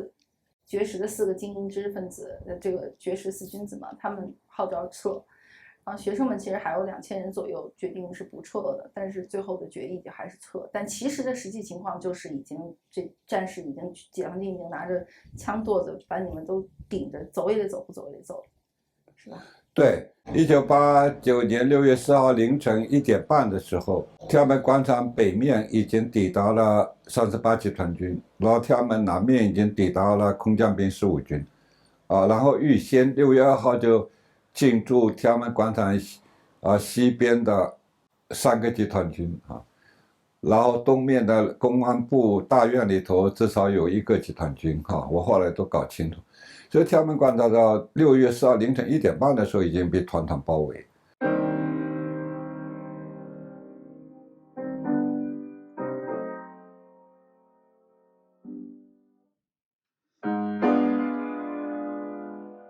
所以我们坐在纪念碑基座最高层，可以看到天安门城楼前面停了很多装甲车，然后包括很多钢盔在闪动。所以那时候天安门广场人就开始觉得说最后的时刻到了，然后也就发生了关于撤退跟不撤退的争论但是我在现场。我看到的，我听到的我知道说绝大多数的在场者是不愿意撤退的，因为说在6月3号晚上，大概12点之前，广场至少有7、8万人了，但是因为外头的那个血腥镇压，所以陆续很多人离开广场，所以最后剩下来，我想也就2到3千人，所以这些人是要跟我一样，我想跟刘树理一样，是打定主意。坚守在这里我想我跟很多人为什么这么想，很简单，就是为了保护天安门广场，因为是运动的中心，全国包括全世界都关注在这里。为了保护天安门广场坚守的学生，北京各界民众在外围做出了太大的惨重的牺牲，流血牺牲。所以我也在跟刘树理现在在讨论，所以我们就觉得说这个时候我们不应该撤了，我们宁可最后在这里赤手空拳的被戒严部队给杀了，杨先生回安。如果我们在这时候撤的话，我们对不起那些为了保护天安门广场、保护天安门广场学生那些死亡的北京各界民众。因为所以后来事后中国官方就是说和平学生和平有秩序的撤离天安门广场，这是谎言。因为到时候学生还没有做出决议的，戒严部队已经冲上来占领了那个整个人民英雄纪念碑的3层基座，然后高音喇叭里头还在表决说要不要撤了，几组高音喇叭已经比他们开枪打爆了。所以说他说和平有秩序的撤离根本不是。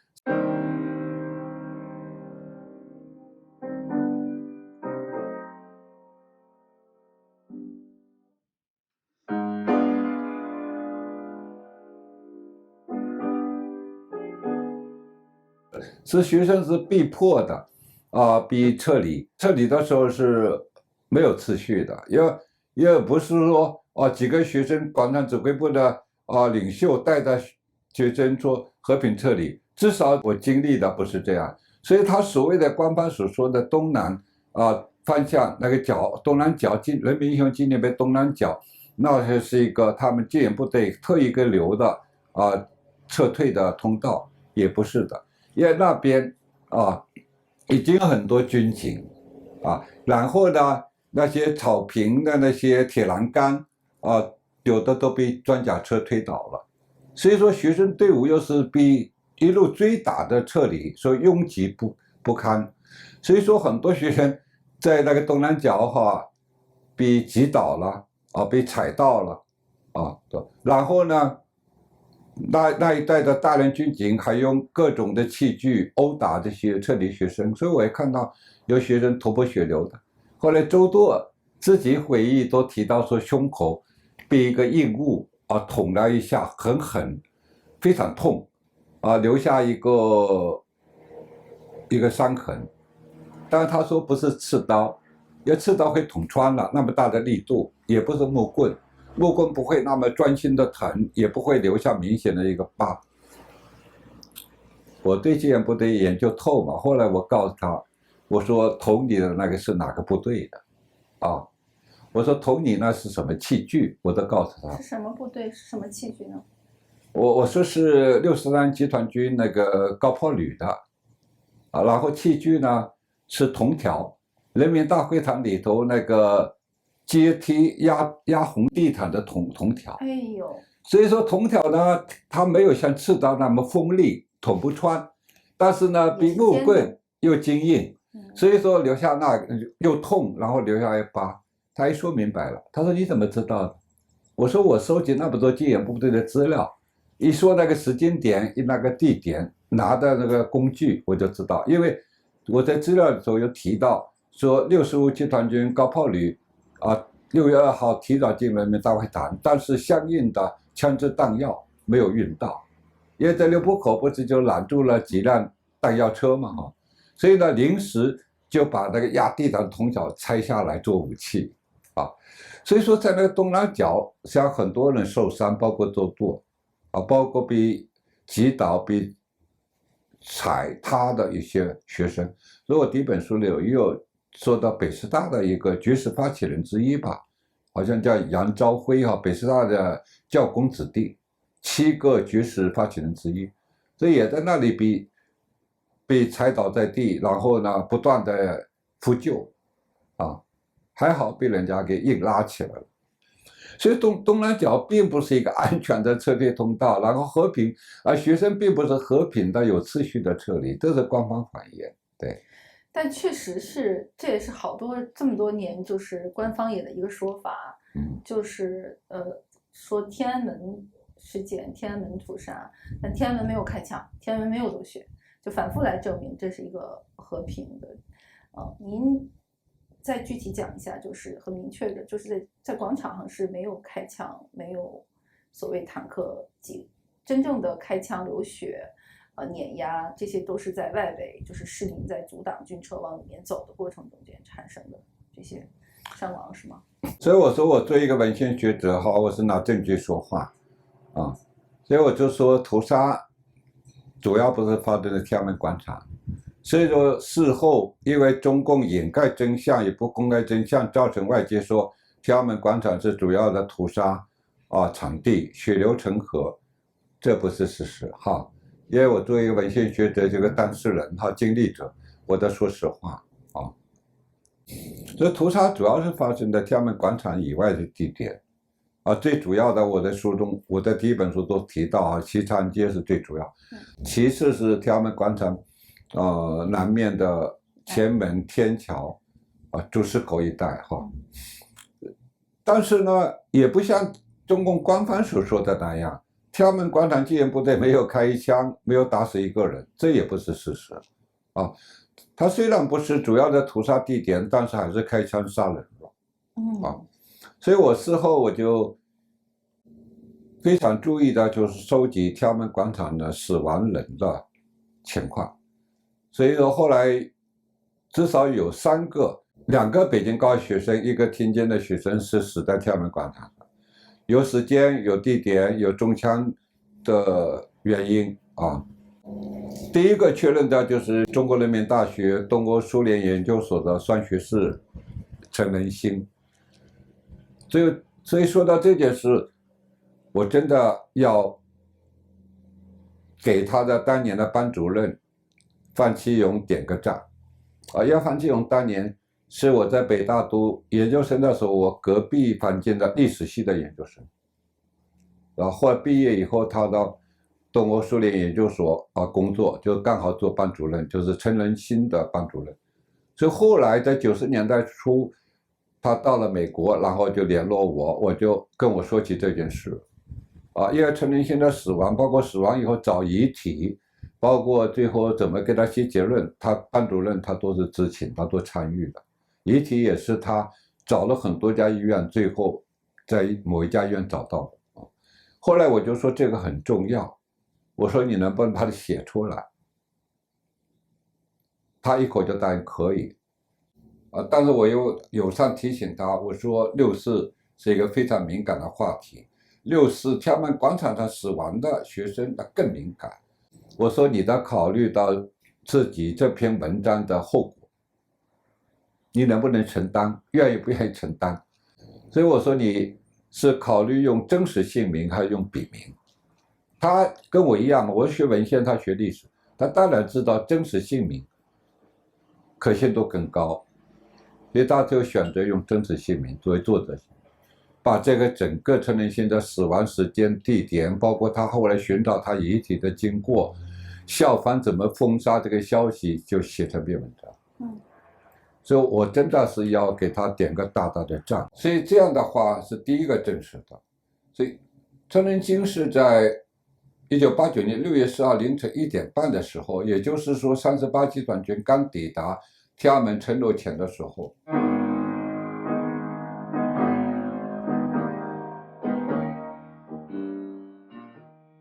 他在那个国旗杆的地方，就每天不是要升国旗吗？在那个位置，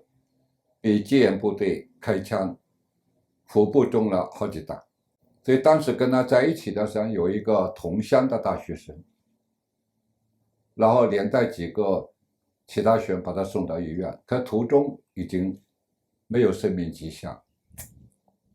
所以死亡时间、地点都清清楚楚。这是第一个。第二个呢，在天安门广场，后来我说证实的是北京农业大学的硕士生戴金平，他是在天安门广场的南面，就毛泽东纪念堂的东南地带，也是在89年6月4号凌晨，就在空降兵15军抵达天安门广场南部的时候，因为照相，闪光灯一亮，就被开枪打死了。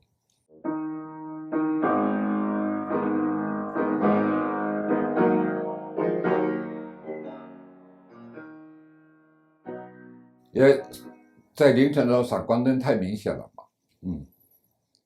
第三个被证实在天安门广场死亡的大学生是天津师范大学中文系的本科生，叫李浩成。李浩成，所以他也是在6月4号凌晨，在天安门广场的南部，也是因为照相，闪光灯一闪，被戒严部队给打死了。所以至少这3个大学生在天安门广场死亡的时间、地点、原因是清楚的。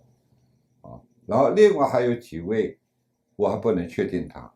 包括清华大学的一个研究生，还有一个中科院的一个研究生，这3个至少是确定的。所以这样的话，就是说结论当然很清楚，中国官方说天安门广场戒严部队没有开枪，没有打死人是个谎言，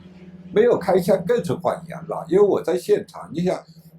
从6月4号凌晨1点半开始到5点半，我们被强行驱赶4个小时，耳边枪声不断，整个天安门广场上空弹道穿插，就跟那个节假日放礼花一样。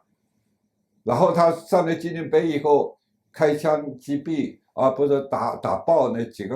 组高音喇叭，我都是扭头看的呀，就几米远的地方。所以事后我当然收集戒严部队的资料研读的话，我都是找出来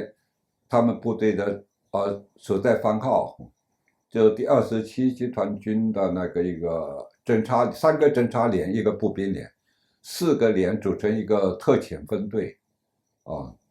所以开枪的那2个战士，我都把他名字找出来了。所以说没有在广场没有开枪，没有打死人，这是个谎言。只是说屠杀主要不发生在天安门广场。所以后来因为侯德健、刘晓波他们都被拘捕在60以后。后来他们就是接受中央电视台、人民日报这些中共中央级的媒体采访，以见证人的方式说没有看到开枪，没有看到死人。我想你说没有看到开枪，没有看到死人是合理的，因为我前后经历了4个小时，在视野最好的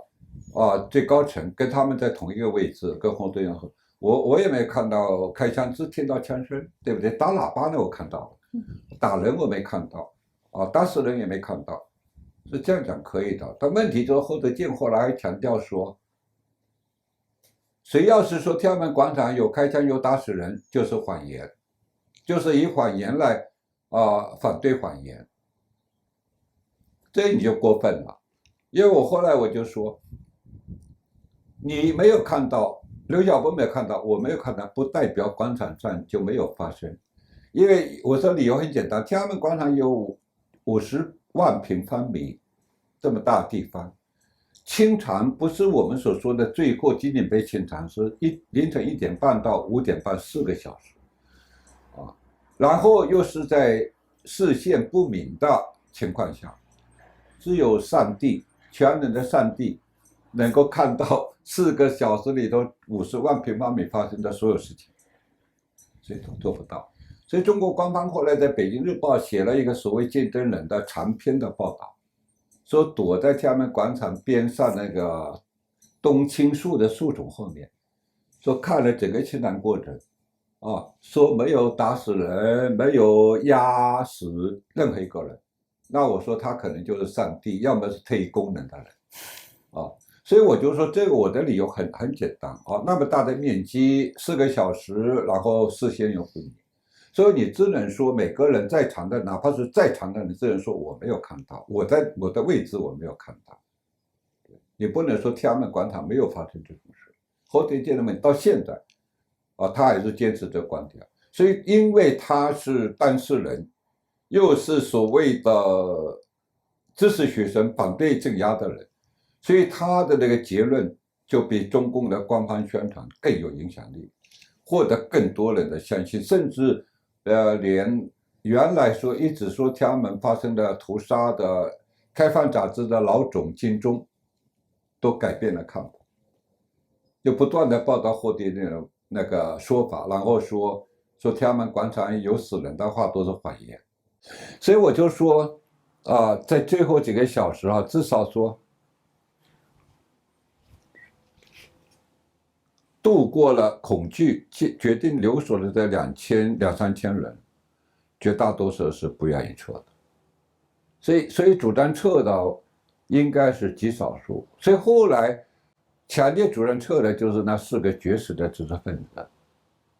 就刘晓波、侯德健、周舵、高鑫。因为我当天就是特别纠察队就是负责保护他们4个人的所以一直在他们爵士棚的前面，所以他们也在爵士棚一直讨论。所以我知道的细节呢，像刘晓波开始也不同意撤的，是周舵先提出来，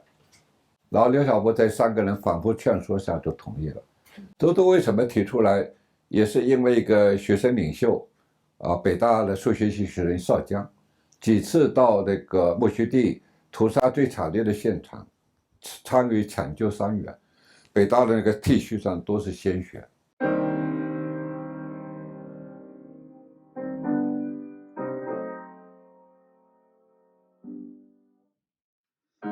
然后几次炮灰馆呢，哭着跟周舵说，建部队杀人杀疯了，见人就杀，说我们没办法留守了，留守就是死，说让周舵出面劝说广场指挥部的人带领学生撤离说你们这几个是有知名度有公信力，这样所以他们周舵才提出来，他们4个人最后同意，然后去找广场指挥部，找总指挥彩岭嘛，副总指挥3个冯崇德、李路、张伯蛎当时不在现场，不在指挥部里头，然后就主要这3个人，然后他们反复动员撤，他们不同意撤，然后最后他们决定派2个代表去谈判，去学生指挥部，他们告诉他说你是代表你们自己4个人，不代表我们所以后来就由侯德健跟周舵去跟建部队在天安门广场的东北撤那里谈判啊，他谈判的对方那个叫基辛国是一个团政委，我都查到部队番号。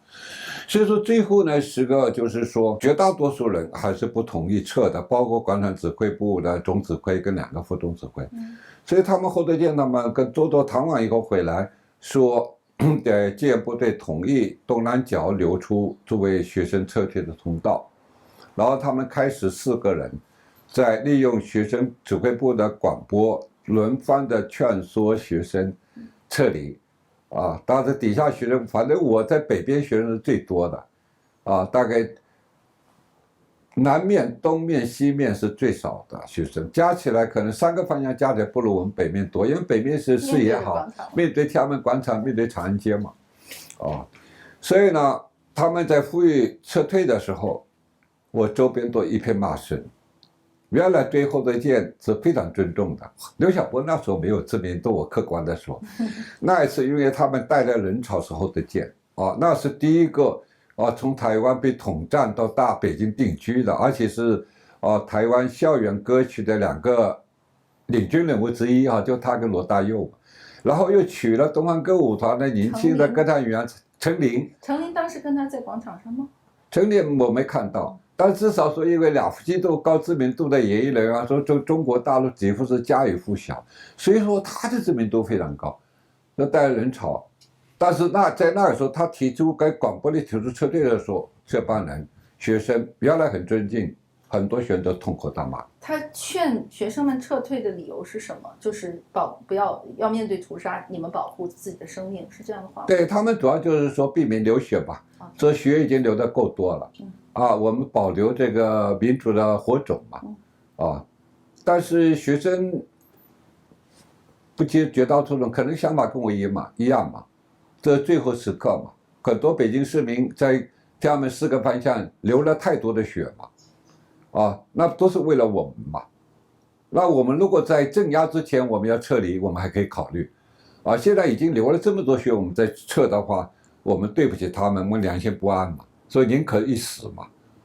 所以说不接受嘛，所以反过来就骂他们，很愤怒嘛。所以你要胆小，你要怕死，你就先撤，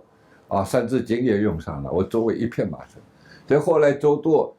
下东北面拉的学生都快走快走也被骂周舵自己事后都回忆说没拉走几个学生，我看着他呀，看着这老兄一个个拉不动，还挨骂所以我说为什么我们最后的想法是不撤，我刚才说清楚了。所以我们就等着戒严部队开枪嘛。所以我最后那个戒严部队上来拿枪点到我后背的时候，我就说你他妈的给我一梭子嘛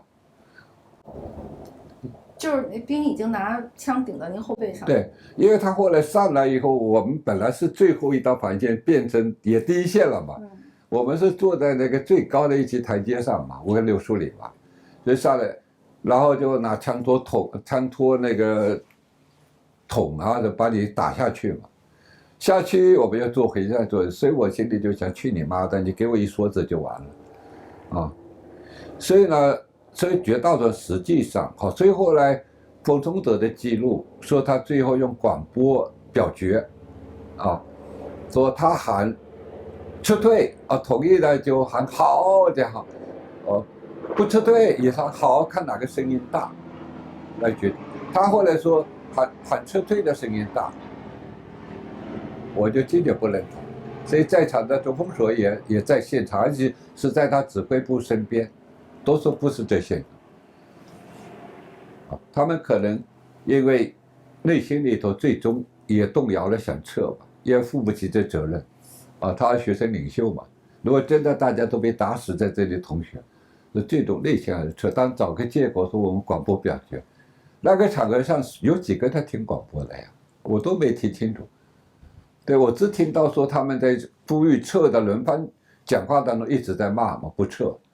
所以冯崇德后来在他自己回忆里头就说，因为听到的喊声是撤退的大。我当面也说过他，我说凭什么下这结论？我说我北面所在地学生人数是最多的，全在反对撤退。你怎么说你听到的在指挥部里帐篷里头听到的比我还清楚，说撤退的声音大。所以到最后呢，就是说他们在纪检部队上来以后不久，把指挥部占领了，把高一喇叭打了以后，他们就先从南边撤走了，我们北边撤的是最晚的。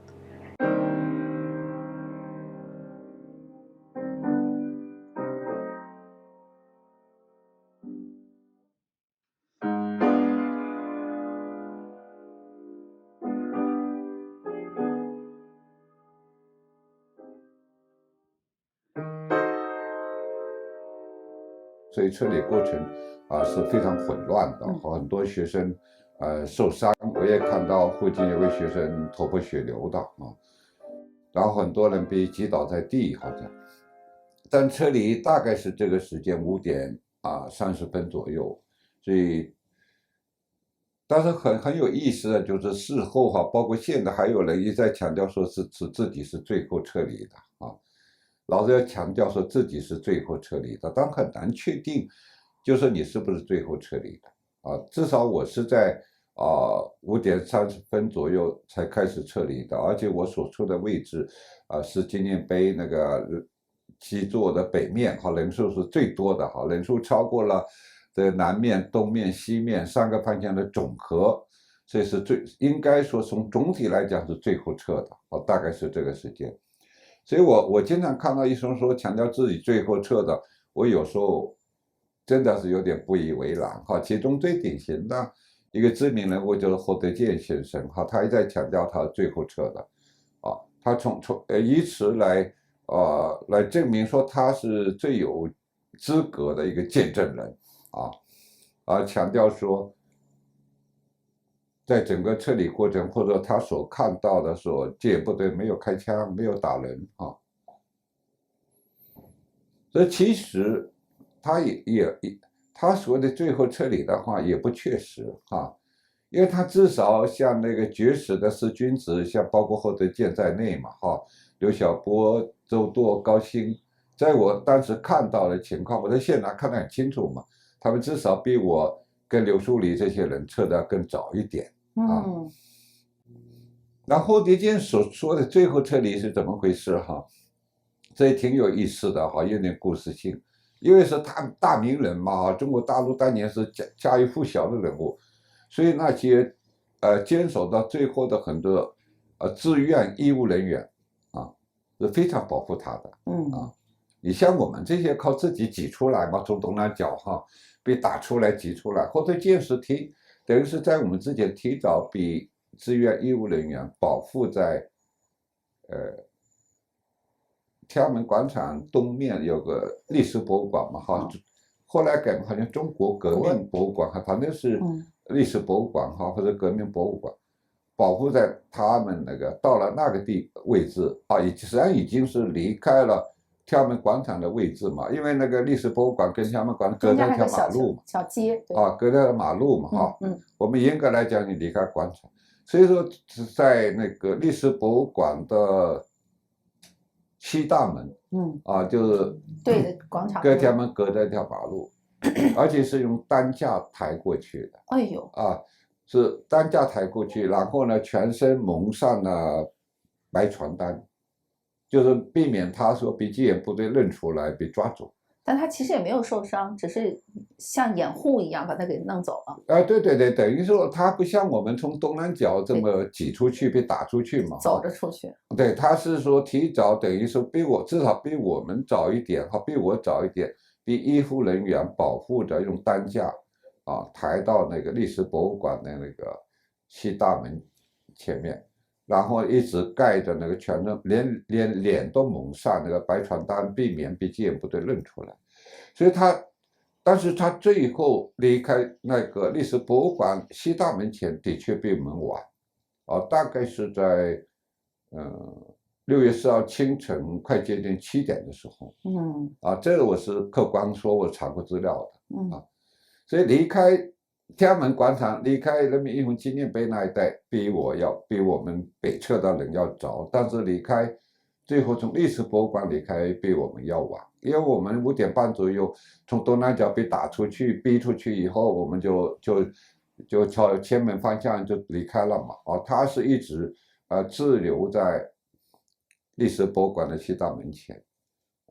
所以后来戒严部队占领了整个广场以后，就开始驱赶滞留在历史博物馆西大门前的这些志愿医务人员。这些志愿医务人员，我真的很敬佩他们，因为后来我读到这些资料更敬佩。他们就是要坚守到最后，真的要坚守到最后，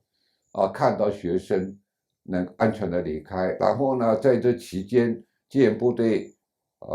总共从凌晨1点半到5点半吧，4个小时当中，很多学生受伤呐，他们都一直在救护。所以最后我们大队全撤走了，他们还在历史博物馆西大门前保护了一些受伤的学生。所以除了后队舰没有受伤在担架上之外，担架上还有别的受伤的学生。这样的话呢，戒严部队就是要把这些人带走。带走，把受伤员带走，当然包括后队舰嘛。所以志愿那个救护者当时就是手挽着手，围成一个圈，保护这些受伤的学生跟后队舰。所以你要带走，连我们都带走，我们都是医务人员。这些医务人员他们都是哪里来的人？自动来的，所以我叫他志愿救护人员，说来自于北京各医院，所以说不是说统一有组织的来的，所以我叫他是志愿人员。所以说在那个很危险的情况下，广场之外已经大量杀人的情况下，他们都还是坚守到最后。所以这样他们就撤得最晚，因为他们要带着伤员走，戒严部队不允许，说你们可以走，担架上这些伤员不能走，都是暴徒。所以一直坚持到大概6月10号清晨7点钟左右。然后戒严部队可能请示了上面，所以说让他们带着人走。这样到7点左右，他们才从这个前门的方向离开。那后队舰也是在这个时候离开。所以说后队他们说是最后离开的，最有见证的资格，实际上是不对的。因为在这期间，就是从5点半，我们所有大队的学生都离开以后，戒严部队在天安门广场的东南的地方还是大规模的开了枪的。对，因为开了枪，我为什么说这么说呢？因为我后来收集资料就发现那个台湾当时《中国时报》的资深记者徐忠茂，就是在那个时刻，在那个位置，被戒严部队开枪击中了那个后脑部，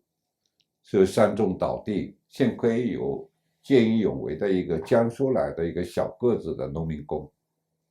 在枪林弹雨里头把他硬的背出去，连背带拖的，然后送到医院，医院发现说是台湾记者，全力以赴的救护他。当时好像是送到前门附近的一家医院。我在查资料，我现在想不起来，因为那一家医院没有脑科的技术跟技术高的医生。后来又紧急联络，然后呢，救护车司机又冒着风险把徐忠茂转到了一家有脑科的一家医院，这样就得到及时的救护，救了他一命。所以我就说查到这个资料，我才确定说，在我们走了以后，戒严部队在那个东南角的地方还是开了枪的，就驱散坚持不走的学生跟一些民众。最后这件因为是躺在历史博物馆西门前的担架上，又蒙着白床单，所以他也没有看见。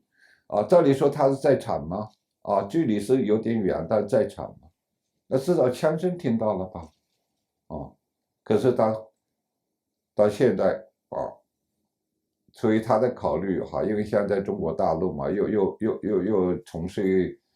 他想做的事情，考虑到中国市场。那你至少说你没有看到徐忠茂这些人被开枪打倒，你至少听到枪声吧？所以我就说撤离这个过程大概是这种情况5点半左右我们基本上就走了。只留下很少数的学生坚守，结果就遭到戒严部队开枪的驱离。所以我也找到好几个当事人的回忆也是在最后遭到戒严部队开枪驱离。明白。然后您等于从东南角也是这么，其实挺狼狈的，连就是搀扶着，真的还有枪声在身后，这样一个过程出来以后，到了前门那东南角那边吧，然后你去哪儿了？你怎么逃的命？其实是用这个词来形容吧。对，这里的大概就是我亲身经历的哈，我们就是从东南角很艰难的出来了，所以很多学生也是程度不同的受了伤哈，包括我提到说那个施君子之一周舵，胸部也挨了一铜条哈，也受了伤。然后我们就是经过这个天安门南面的那个毛主席纪念堂，看到那一带哈，毛主席纪念堂的那个北面、南面哈，都坐满了那个荷枪实弹的戒严部队哈。后来我一看那军装啊，那个因为是穿的上绿下蓝的军装，一看就后来我知道是空降兵第15军的啊。对，然后我们就到了前门的时候，就沿着前门西大街往西拐走到那个一条街，新华北街还是新华南街，然后经过那到了西长街，所以西长街那时候那个位置就已经接近于新华门跟六波口之间，然后我们就是穿越那个西长街等于是靠的西长街北侧走，西长街因为当时是中国最宽的街嘛哈，双车道至少我想有70-80米吧哈那个程度，然后我们靠着路边，这样就是从东往西走，就想各自回到各自校园嘛。所以后来就经过那个西单大街然后又到了那，然后各学校开始分因为学校所处位置不一样所以其中发生记忆最深刻的就是六步口事件因为我们是走到六步口机场那部位嘛，所以戒严部队有3辆坦克从背后是天安门广场过来的，快速的追赶这个学生队伍，然后扔那个军用的瓦斯弹军用瓦斯弹实际上就是毒气弹。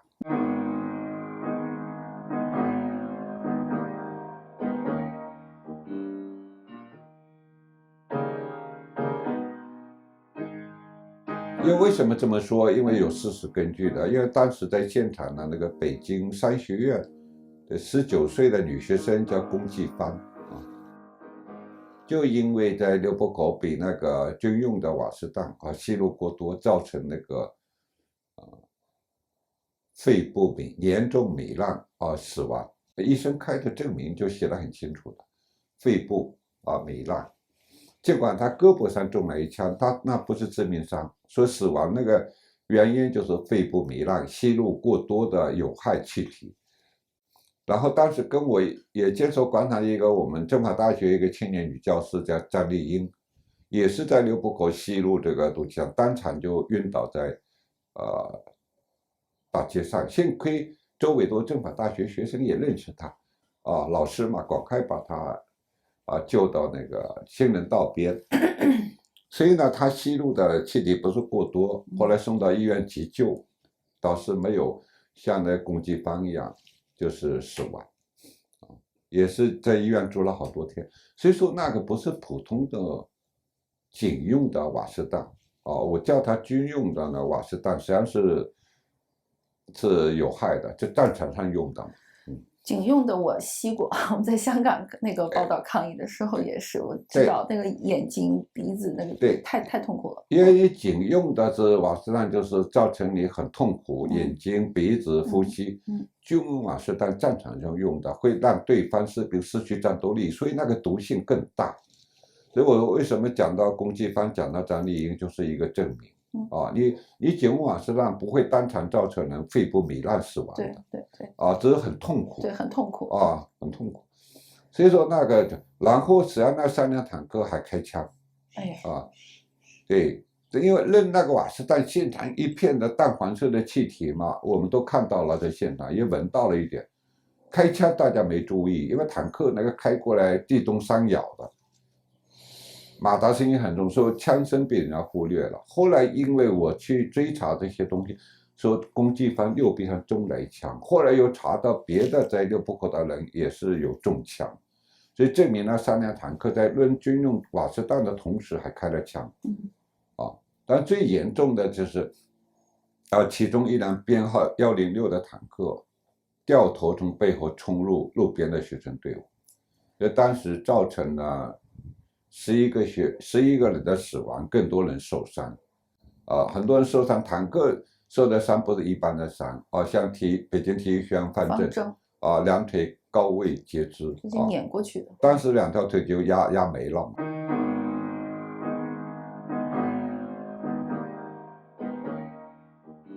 还有其他的呢，后来至少你像丁子霖老师，也至少好像他找到了13个六浦口受伤的人，都是留下很严重后遗症的。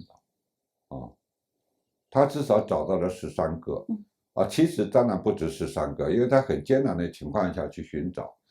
很多受伤的也不敢站出来说。所以说这是很悲哀性啊，因为那个体制下不敢站出来说嘛，受害了也不敢说。所以其中有一个，就是北京航空学院的一个硕士生我记得叫王宽宝，就整个骨盘粉碎性骨折，后来做了很多次手术，手术过程当中又血液感染感染那个肝炎，一直就没好。后来到美国留学，在美国又做了手术。还是没有彻底好。所以我在第1本书里有记录他，因为跟他同行的那个推着自行车在路边走的那个博士生当场压死了。王康宝是骨盘这个粉碎性骨，但是悲哀的是什么？这么多年过去了，就前几年我们还联系他说，你能不能站出来把自己受伤的过程讲一讲？他没答应。你看人都在美国留学，又留在美国了，都不敢站出来。所以说那个丁子霖老师记录13个人，绝对是其中一小部分。所以后来，因为我比较幸运，我就跟刘书礼，我们就是用那个位置比较幸运，就最不幸的那个被受伤死亡最多的那个队伍那一段，我们不在那一段，我们在稍微靠前一点。所以我们政法大学包括我们青教学生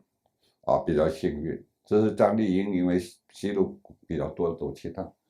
所以死亡受伤最严重的就是中国青年学院那个学生队伍。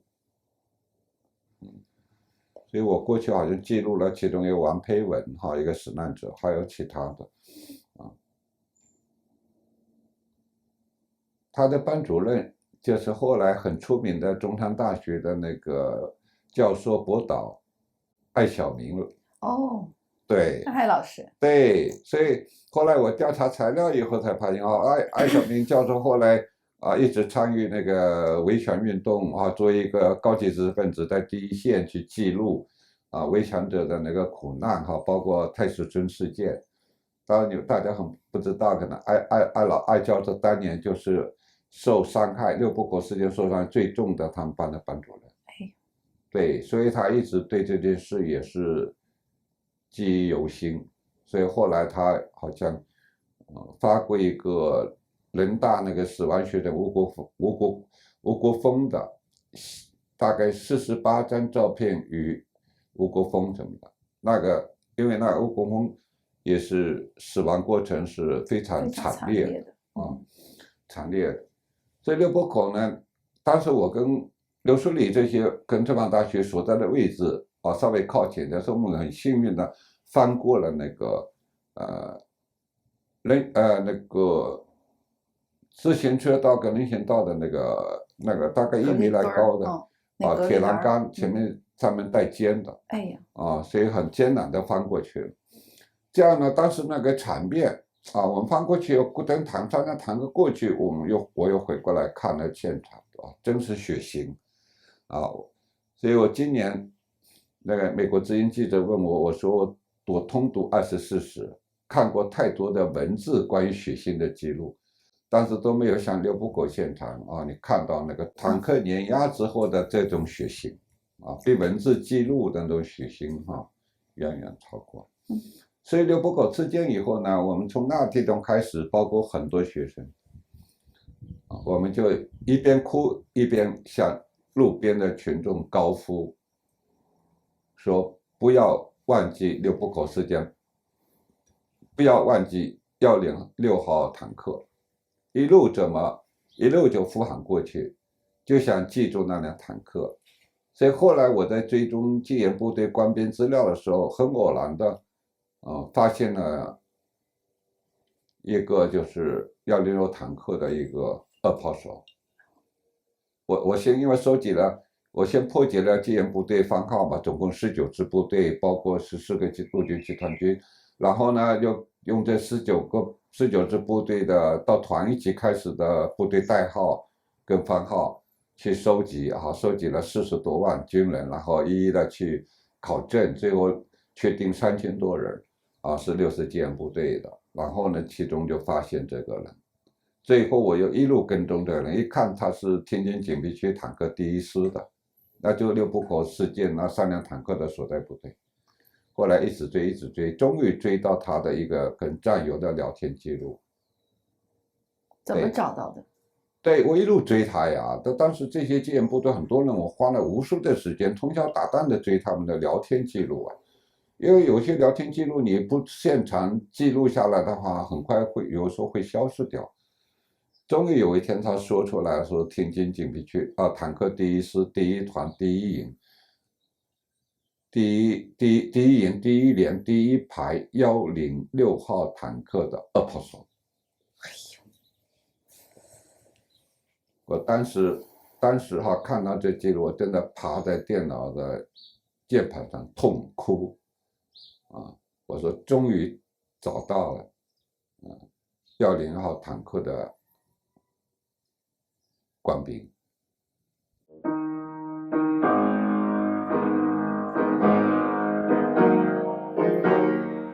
因为那个刘布口事件，我们一路喊着记住这个坦克，就想有个历史的记忆嘛。后来丁子霖老师说，也有人给他写了106坦克，但是搬家以后多次搬家，说把这个纸条丢掉了，所以不知道这辆坦克编号。后来我就托人告诉他说106。所以你看，当时说他最后确认他自己说出这个部队的具体番号，那跟我过去别的资料完全对上了。坦克第1师一直说出是106号坦克二炮手，当然他不是主要的责任者但至少有了他，我们有可能以后会找出这辆坦克的车长就是这辆坦克指挥官嘛，或者找到这辆坦克的驾驶员要么车长下的令，要么驾驶员自己调动车头冲进选队至少有了一个线索。所以当时真的是非常的激动，我当时我就说终于找到，因为刘布口那个我亲身经历嘛，太虚，所以这样，后来我们就各自回到校园，所以我当时跟着我跟刘书礼的学生大概不到20人因为你看出关强行逼出，然后又很拥挤。最后大概只有22个人跟了我们。那个时候也没有电话，什么也没有，完全就是靠这么互相手拉着手这么往前走，是吧？对，因为那时候没有这个手机这些嘛，所以说在撤离广场的时候，撤出去以后你也没法相互联络嘛那现在有手机，有各种群到时候发个群说政法大学到什么前面建楼下集合就很容易。所以那时候到了那个政法大学大门校门口的时候，当时只有大概20来个人。后来我跟刘书礼教师嘛，然后我们说整一下队伍尽管我们好像很哀伤也遭遇很悲惨但是我们要回校了，我们是坚守到广场最后的一批人，我们要打起精神来这样我们就重整一下队伍。然后我跟刘书礼带队，然后就穿过那个学园路，然后就是我们的大门。结果大门有太多的师生在那里，包括一些附近的群众，然后就欢迎我们归来。我研究所一个中年女教师当时就抱着我痛哭，然后一个我的直接领导也是抱着我痛哭，所以小吴终于回来了。可一进校门，后来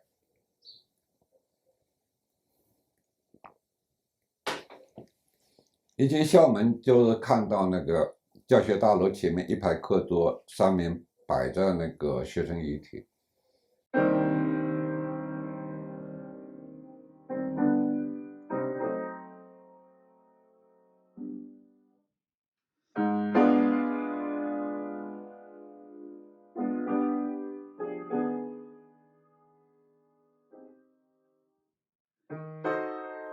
然后他们就告诉我说：“吴老师，这是从六部口运回来的五具遗体。”对，当时我记得是5具，因为坦克碾压的，所以说那个惨不忍睹那课桌上、地上都是一汪汪的血。所以我跟刘书丽就带领了20来个学生，我们就跪在那个遗体前面。当然，现场的很多学生都在，包括全都在哭不哭的话也都掉眼泪。所以我当时我就想，我说心里，我多年来说，我说，就从那一刻开始，我说我一定要记录那6次屠杀的这个事件，一定要记录那些戒严部队有责任的那些官兵我是学历史的，我们都说要将什么什么定在历史耻辱柱上，那我首先我说要有名有姓的定在历史耻辱柱上所以后来我就说要将那些手上沾血的戒严部队官兵的有名有姓的定在历史耻辱柱上，那耻辱柱不能是一个空白。所以这样就是那一刻我开始就是有了这个心愿，也给自己发了一个誓，所以跪在那个遗体前面，我心中就是说永不遗忘，永不遗忘，永不遗忘。所以从那一刻开始，有那个场面。但是有些我是根据我的资料收集，包括个人经历说的，但是不一定完全准确，因为64这个很多细节一直是被中共的高压之下，很多当事人还不敢说嘛所以单凭我一个见证人，单凭我一个人的研究收集资料，还是我客观说还是有局限的我只是把整个大概的情况我把它搞清楚了。但是有些，比如说六部口那个我一直说是死亡11个人但前2天我刚好在洛杉矶参加64的讲座有一个现场的一个见证人，也当年的大学生，特意跑到那个场合找我，单独跟我谈，跑到我的活动场地，说吴老师，他说我就在现场他说死亡的人数他一一的就是清点过，他说是12个。因为他在现场，因为我们是看完以后，我们跟着队伍就继续走了嘛，一路哭一走。但是还有少数学生留在现场，就是守着那些遗体。他其中一个他说1具遗体他都点过，包括那个方正2腿被高位的被压断了，他也帮着救护。然后现场他就说还有一些死难者或者受伤人那个手臂被压断了的什么，他说都把它收集起来，就是说他说记得很清楚是12个包括那个政法大学，我说课桌上我记得是5具遗体但是有现场的一些学生说跟我说，吴老师说是6具，我也听到6个这个。对，所以也许就是说我那个时间点跟他们的时间点不一样，因为我跟刘树立带着学生回到政法大学应该是大概上午10点半左右了，所以他们那个遗体是陆陆续续对，就清晨6点钟左右在六国押，当时一个个体户司机已经运到政法大学，可能是被附近的学校的学生已经领走了一句，可能他认出来是他们，就是所以说我说有些细节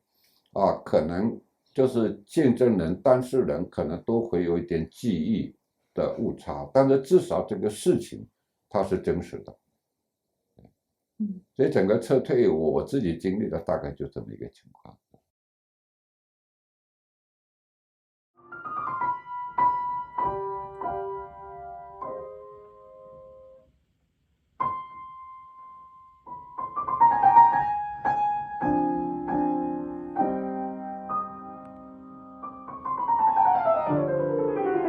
过去说3、5个人或者7、8个人的反革命集团案，首犯、主犯都是唯一的死刑。这么大规模的一个民主运动啊，定性为反革命暴乱，判一批人死刑，合乎我们所理解的那个逻辑的，必须有人到海外，去介绍前人监狱这些人的情况。然后引起国际社会的关注跟研究能够保他们一命。但是都是读书人出身，都是知识分子，所以根本没有偷渡渠道，也不知道怎么偷渡当然知道偷风险是知道的。所以在这种情况下，我只能自告奋勇10年寒窗苦读的结果肯定付诸东流。所以我就说过，在那个晚上，最后我把我随身带的政法大学的工作证很痛苦的把它撕了。那个深更半夜还下着细雨，那个海浪一波波的泼到那海边的礁石上。哎呀，所以当时真的是有点犹豫。后来事后我查过那天的温度，它最低温是摄氏7度。哎呦。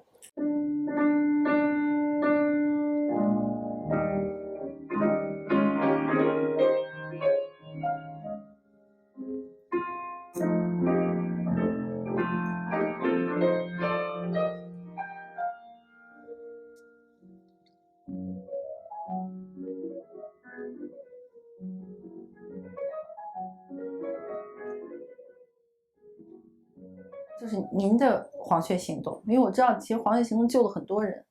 但您的这个经历还是怎么说都是很传奇的，就是你自己主动跳到冰冷的水里，但是很多人都没有专门细问过您这一段，您给我讲讲，从设计下决心中间到有什么样的考量，有什么样的纠结，最后成型。像黄雀行动就是香港人组织的救援89年以后被追捕的那些重要参与者嘛，是大家知道这个行动当然我跟黄雀行动的关系呢，应该分2部分。我逃离中国的前一段是跟黄雀行动没关系的，是我自己个人的行动。然后后一段是跟黄雀行动有关系他们给予了帮助。所以这件事情是发生在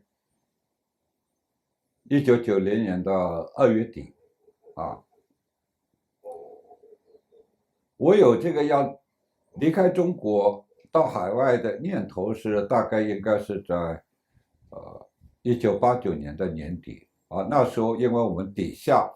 还有几个就观念一样的一些年轻知识分子，在关注着秦城监狱里头的那些关押的那些89民运参与者能够关到秦城监狱，当然都是所谓重要的参与者，在当局眼中都属于重要的幕后黑手或者学生领袖当时关押很多人。所以到了89年底的时候，就我们当中朋友就得到信息说当局正在大审判做最后的准备，也就是说大审判很可能会来，然后重要的那些参与者就关押在秦城监狱的很多人会被判死刑。所以当时我跟几位朋友都是相信的，因为我们对中国了解过去说3、5个人或者7、8个人的反革命集团案，首犯、主犯都是唯一的死刑。那当局把这么大规模的一个民主运动定性为反革命暴乱，那判一批人死刑是完全可以相信的，是合乎那个我们所理解的那个逻辑的。所以当时几个朋友就说呢，必须有人到海外去介绍前人居域这些人的情况，然后引起国际社会的关注跟研究能够保他们一命但是都是读书人出身，都是知识分子，所以根本没有偷渡渠道，也不知道怎么偷渡当然知道偷风险是知道的，所以在这种情况下，我只能自告奋勇因为我本身我是从小到大有侠义精神这种有风险的事，那不做谁做呀？只能我做。我说我来做，是这样的，所以就是决定了离开中国，就一直到了学校，很快放寒假，我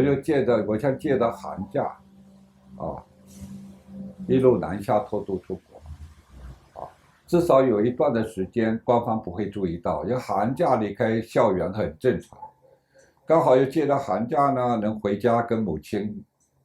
过最后一个春节。我想不管成功不成功，好长时间来可能见不到母亲，因为不成功被抓住的话，老战心一起算可能判得不清吧因为本身就你是8、9参与者，然后没有抓你躲过风头，已经老了一次了然后又要外逃，那不是普通偷渡，肯定把你定性为叛国偷敌，对吧？所以如果成功的话呢，也有好长时间可能见不到母亲。虽然放寒假的时候我就先回家，往年一样先回家，跟母亲一起过春节。所以那一次寒假，我跟过去那么多年了回家度寒假过春节不一样。那时候年轻不懂事，也不珍惜这个亲情，所以说好多时间都是在外头跟朋友，甚至在朋友那过夜太晚了不回家的。但是89年年底那时候回家，要90年春节我基本上都在家我比较珍惜，我知道好长时间可能见不到母亲。过了春节以后呢，然后我就一路南下，我跟母亲当然不会说我要走的话母亲坚决不会同意，所以我就说我回北京，然后开学了，然后就是一路南下，所以先到的那个广东省佛山市，因为佛山刚好有人介绍了一个温州做生意的朋友，做一个落脚点，然后找到了温州朋友，然后跟他住在同一家旅馆，因为他是做生意，旅馆里头有固定的房间作为办公室、公司地址的。可是等了好久，大概至少等了有半个月多吧，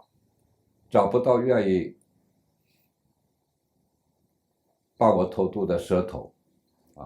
蛇头就投资集团的负责人嘛他们中叫蛇头。为什么呢？因为当时沿海地带风声还很紧，因为好几个重要的人还没有抓到，比如说关东总指挥蔡林跟他的丈夫副总指挥冯同德好多没抓到，所以边境沿海地区呢风声还是很紧，所以偷渡集团呢他不愿意带不讲广东话的人，因为带广东话的人被抓住没有后果蛇头随便一个身份出面，100块人民币一交，当场放人不追查不追问。可是你要是不讲广东话的外地的偷渡客的话，一旦抓住的话，不会说100块钱就放人，要审查到底是不是64分子所以这样的话呢，等了半个多月，后来当然还是继续努力后来我就想了一招，温州人不傻别看我是异类读书，我就跟那个朋友说，我下一次去见偷渡集团人的时候，我们要先讲温州话让他先知道我们是温州人，尽管普通话讲得不错，我们还是温州人。这么多次以后终于成功了，有一个蛇头愿意带了，他相信我是温州人，因为除了广东人、福建人以外，温州人也有偷渡习惯，温州的华侨基本上都温州人所以我说我是要到海外跟家人团聚，所以只能用偷渡方式。终于有一个蛇头相信了，但是呢，就是要了比市场的偷渡费高3倍。当然的钱对我来讲不是最重要的，当然就同意了。那这样呢，就是然后有了这个偷渡渠道，然后他就带着我从佛山市到广东省中山市，所以中山那个晚上是最后一个晚上。第二天就到珠海就直接出境，所以那天晚上对我来讲是比较沉重的哈，因为想从此以后离开中国，离开母亲啊，特别是离开自己的专业哈，因为这么多年哈，北大7年读书，你想，然后在政法大学也是从事古文献，啊，10年寒窗苦读的结果肯定付诸东流，所以我就说过，在那个晚上，最后我把我随身带的政法大学的工作证，很痛苦的把它撕了，然后冲水马桶冲，因为偷渡过程当中，万一被边防武警抓住，就暴露我身份，对吧？所以呢，撕那工作证的过程是非常痛苦，非常痛苦。然后中山市旅馆只住了1夜，然后第2天就去那个珠海市。珠海市因为隔着海湾就是澳门嘛，啊，所以蛇头呢开始给我2个选择，一个就是说，坐船偷渡，这样的话呢，他说比较安逸，但是呢，偷渡成功率低，因为渔船在海上目标比较大嘛，很容易被那个公安或者武警的巡逻艇会抓到。另一个方式呢，就是说游过去，目标小，但是呢可能比较辛苦，但成功率高。那我当然选择成功率高的，我就选择说游泳过去。选择完了以后呢，我就问他，我说到底是要游过什么样的一个地方？他结果又怕我反悔，那退钱的话，你想3倍市场价的钱，偷渡费挣不到。然后告诉说，很简单了这一条河了，说最深的深的那个深度水深是到胸口了，这几乎是跨条腿就过去了。那我想，对我从小到大在河里江里混大的孩子来讲，不是个问题啊。然后到珠海山市，就是在一个茶餐厅待了1个下午，等到天黑。天黑夜幕降落以后，就带着我就是步行前往那个偷渡点，然后穿过农村，很大的一片农村的田野，途中还在一个农家放那个稻草放那个农具的那个田野小屋里头休息了一会儿，所以养足精神，到时候好很快的游过去哈。说我是温州人机灵，但是当时也犯了个错误，就他说就聊天嘛哈，躺在稻草堆上聊天，他说你们到了香港以后，到了澳门以后，有没有足够的生活费之类的？我当时想带着人去的，其中一个人就说了，说我们带了足够的钱，这个话是不应该说的，因为带着我们偷渡的2个年轻人，人高马大的，那我们看起来文弱，万一他见财生心的话，我们不瞎求了吗？我广开支持他，没多少钱嘛那个也带着也是温州人，是帮助我偷渡的因为这可能我想时间没有先去说那个人的事。然后到了深更半夜，然后再从那个农家的那个放工具稻草的屋子出发，到了偷渡地点，我一看，我的妈家呀，这哪是一条河整个是一个海嘛那个深更半夜还下着细雨呢，那个海浪一波波的泼到那海边的礁石上，所以当时真的是有点犹豫因为看不到，距离太远，看不到澳门的灯光所以这一下真的是说生死难料。当然我想已经在北京说自告奋勇的自己说我去然后再回北京的话，我说对不起这个脸。所以说江湖人嘛，侠义为先的话，脸面最重要嘛所以我后来就咬咬咬跳下去，啊，后来花了，因为当中要穿过一个小岛，然后等着岛上那个驻军边防武警部队驻军巡逻队过去，然后再快速穿过小岛，再跳下去游过去。那到了小岛，穿过小岛才看见模模糊糊澳门的灯光，这时候心里有了底了，毕竟看到灯光了，我跳下去再游过去。主要天气太冷因为是2月底深夜，下着雨。后来事后我查过那天的温度，它最低温是-7度。哎呦，这是非常寒冷，所以快速的热量就消耗光了。所以快到岸的时候，我发现那个大腿不对劲，有抽筋的感觉。幸亏呢，因为有那个养殖业的那个大竹竿，因为养殖就是立几条大竹竿，然后围成一个网用那个大网来养鱼虾。对，我管先抱住那个大竹竿，然后呢，2条腿反过慢慢的蹬活动一下，感觉不错，然后我再重新游过去。当时穿的什么衣服？那么寒冷的天。到岸边之前，当然是像正常人穿的足够的衣服。可是下海之前都把衣服就要脱掉，就穿条内裤。所以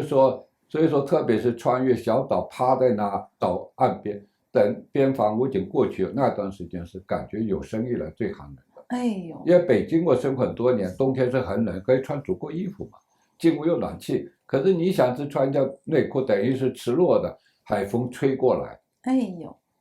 所以在那个时候，2个护送我们过去的年轻人专门做这生意，其中有一个受不了了。他说抱歉，我今天感觉不对，所以我不能再继续护送了。他说我得先回去。后来等于就剩下1个人带我们2个人游过去，所以说是非常寒冷的，连他做这个生意的常年做生意的年轻人都受不了了。哎呦，所以说到了的最后一段路程是最艰难的，就不是沙滩。沙滩的话，我们熟悉，站起来就走上去了，是一片海土，海土就是烂泥嘛，烂泥就是我沼泽地似的嘛，你不快速的四肢爬动的话，就陷下去，完蛋了。所以我们只能4脚快速的爬动。可是因为天气寒冷，加上中间我们已经花了3个多小时，体力耗得差不多了，最后大概离岸不到10米左右，爬不动了。脑子在想着赶快上岸，因为事先我们知道说澳门被中国官方渗透的比香港还严重，就是广东人就叫它半个解放区，而不仅是其他领域，就连这个警察系统都被渗透。所以说蛇头年轻人告诉我们说，我们不能不被那澳门警察抓住，说抓住等于是给共产党的警察抓住一样。所以我当时说赶快上去，可是实在不行了，所以那个蛇头跟另外一个我的那个同伴他已经上岸，招手，我脑子说跑不到，后来那个年轻的蛇头就又爬下来给我拖上去。哎呀，拖上去这糟糕了后来就因为下半身到处是伤口，因为那个海土烂泥里头有很多锋利的贝壳被割的。哎呀，你要自己爬不会沉下去的话，不会碰到底下的那个贝壳所以这样都上了岸，然后他们有临时落脚点，然后就是在那个离海岸不远的临时落脚点，我们就简单的在院子里用水龙头冲一下身子，都是泥嘛。当时就是几十秒我就赶快进屋，大家都挤到被窝里头取暖，实在太冷了然后等到天亮，然后带着我们往澳门市中心的他们的那个窝点去，然后就到了，然后下一步我再去给人还去行动。所以我比较幸运的是，在这个过程中2个幸运所以说上帝在保佑第一个，我没有选择坐渔船，同时也是这个偷渡集团负责的，有几个女的选择坐渔船，渔船被拦截了，哎呦，被在中国公安抓了。然后呢，第二天在澳门临时说从窝点出发完城里的窝点去住的，走的时候开始舌头说我们叫一辆出租车，临时他又改变主意说不太远，我们走路去吧。我说好，就走路去了。然后另外一波的人也是在那个临时窝点过夜的人，叫出租车被抓走。这2次我们都是很偶然的，一次我就躲过了那个被捕，一次是中国的公安，一次是澳门的警察。所以我就说我能够九死一生哈，最后登岸以后有2次又避过了这个被抓好，我说冥冥之中可能有神在保护啊。那到了澳门以后，我才去联络香港支联会。为什么我开始不联络香港支联会？是因为这之前环球行动的这个救人行出了问题，就是他们在救王军涛、陈子明的时候，环球行动他们派了2个人到大陆去接应，被捕了。就说明有人出了叛徒或者出了特务，然后他导致王军涛、陈子明也是在一个在长沙火车站，陈子明是在广东湛江，夫妻俩都被抓了。他们知道说这个救援当中出了问题。后来当然我们知道是谁出卖，是谁？是一个跟我们一样老北大的7、8级的一个物理系的学生，很有名，当时北大学生会的文化部部长，也是北大的活跃分子，跟王军涛他们北大活跃分子走得非常近。然后后来以留学名义到美国，在美国也非常活跃啊，是全美学之联的总部监事，又是海外第一个民运组织中国民联的总部监事。所以后来因为在很长的时间里头，国安部门找不到最重要的幕后黑手王军涛跟陈子明下落，所以就动用这个人，以海外所带着捐款、带着偷渡渠道回中国，帮助陈子明、王军涛逃离中国。因为他的这个刚才我介绍的背景嘛，所以说王军涛、陈子明一个非常重要的一个合作者就费远，费远也是北大77级经济系的，也是活跃分子。然后大学毕业以后，在陈子明那个民间经济研究所，对，就是民间的机构，就北京社会经济科学研究所，对，担任副所长，然后他们后来出资跟北京经济学周报合作，费远是副社长，高宇是副总编辑嘛，所以费远是这么一个重要，而且跟陈子明、王军涛关系密切的人，所以费远当然也熟悉海外派来这个人嘛，就相信了他，说我可以出面把王军涛、陈子明下落找到，你负责把他给送出去。费远出面找，最终找到了，然后费远第一时间就被逮捕了，所以很多人以为说是费远出卖，其实不是，其实是这个海外来的北大这个前学生会文化部部长干。所以这样呢，我就决定说先自己出境，然后再联络环球行动，联络香港支联会。所以后来通过哥伦比亚大学的一个教授叫做史汀健，因为他现在已经去世了，我讲他名字没关系，也留下一个真实记录，就让他就是联络香港支联会，我们在澳门急需救援，然后支联会呢，然后就派了2个年轻的大学生，一男一女到澳门，给我们录音录像，拿回去做查证用。回头查证了，我们的确是这个人，讲的是真的，然后就安排让那个六哥安排渔船偷渡。所以后来六哥就派他的那个卵孙弟弟就七哥到澳门来接送我们俩。然后呢，七哥一见面他就掉眼泪，然后江湖背景人士还掉眼泪。他说，因为他说我救了这么多人哈，因为我说过他已经救了134个人，啊，说第一次看到说这么比较悲惨的状况，而身上很多伤嘛，脸上还割了一道。而且您穿着一个短裤跳到冰冷的海里头之外，身上没带任何东西啊？带了东西，因为这个也很有意思的细节，就是刚才先把过程讲个完整的吧哈。这其中有这就是因为你上岸以后，你不可能说穿着裤衩，上岸那很容易就是偷渡客嘛。所以说所有的衣服、裤子、鞋、腰带，所有东西，他舌头是有经验的，就装到那个超市购物的塑胶袋里头，然后把它口袋抓紧了，里头就有多少有空气，然后再套上一个塑胶，再扎紧了，再套上，一直套上大概7、8个，然后最后再用个绳子把它扎紧了。那你看7、8个塑胶袋里头就有比较够的空气了，然后那个绳子打成圈挂在脖子上，那一包东西放在胸前，他说你抱住它游过去。我当时我就很惊讶的，我说我从小到大游泳，最忌讳的就是说脖子上挂东西抬不起来呼吸嘛，你蛙泳的话游一下要头呀，你看吧，都游一下要。他说你听我的，我们做这生意的有经验。果然后来我抱着那个一下水，它有很大的浮力，还能当个对，他有经验。万一你水性不行呢？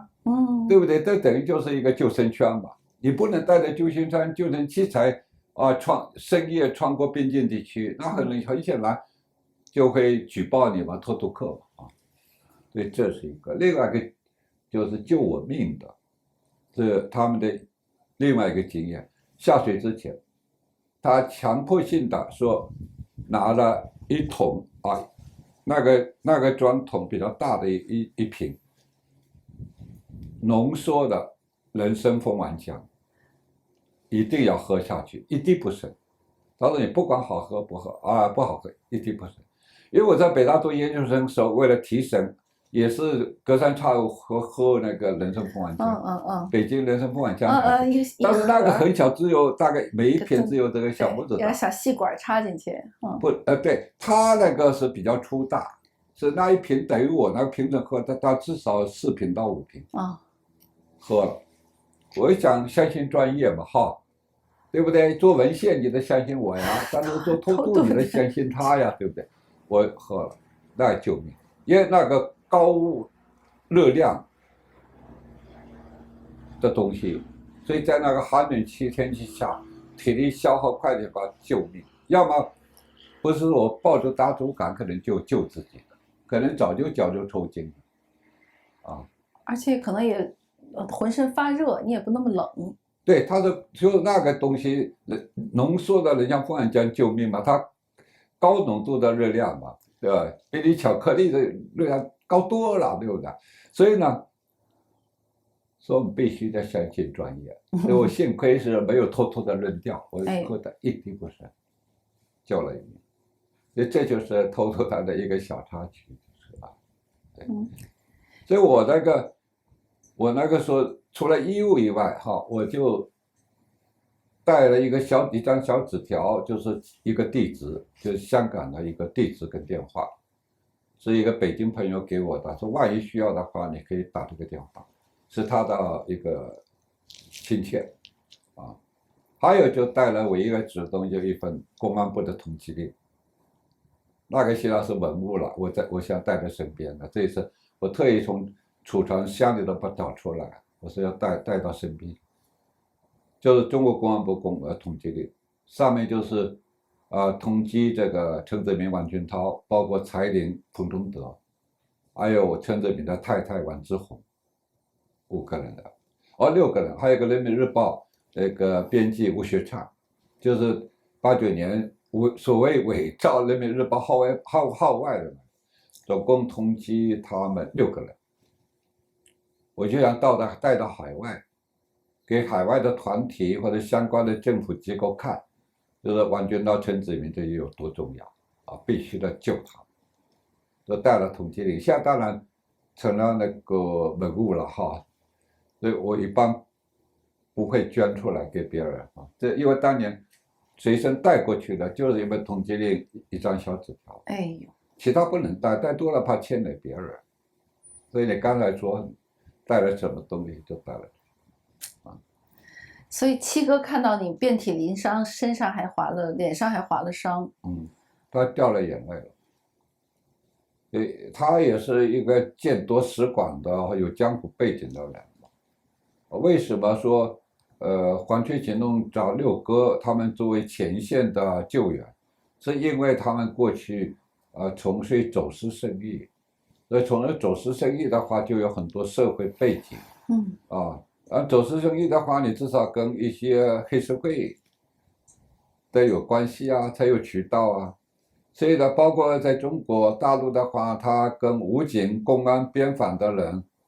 要有关系啊。所以这样的话，他们就利用这个优势。所以说在60以后，黄雀救援行动又就成功了，就是这么多人。所以你看，其中有些最重要的人，我记得是陈一之还是别的人，就是说坐在武警、公安、边防部队的巡逻艇从偷渡途中遇到了公安部门的巡逻艇，双方还开火。还开枪了，两边。对，因为公安的跟你武警不一样嘛，他叫你停止检查，你不敢停下来，停下来就暴露了，上面都是武警武警官。所以说那一船的武警官兵后来把送人到香港，他们回不去，然后非常敏感，港英政府就第一时间把那批军人送到英国去了。所以他们这个六哥他们做的，因为他们过去从事走私生意，所以在香港在中国都有很好的那个渠道。因为说句通俗的话，就是中国边防公安、边防武警很多人被他喂饱了嘛，每次走私一次要给他提成嘛，回扣嘛。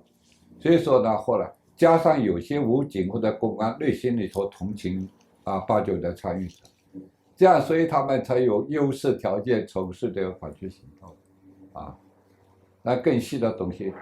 我不能去说，因为我的1989系列那个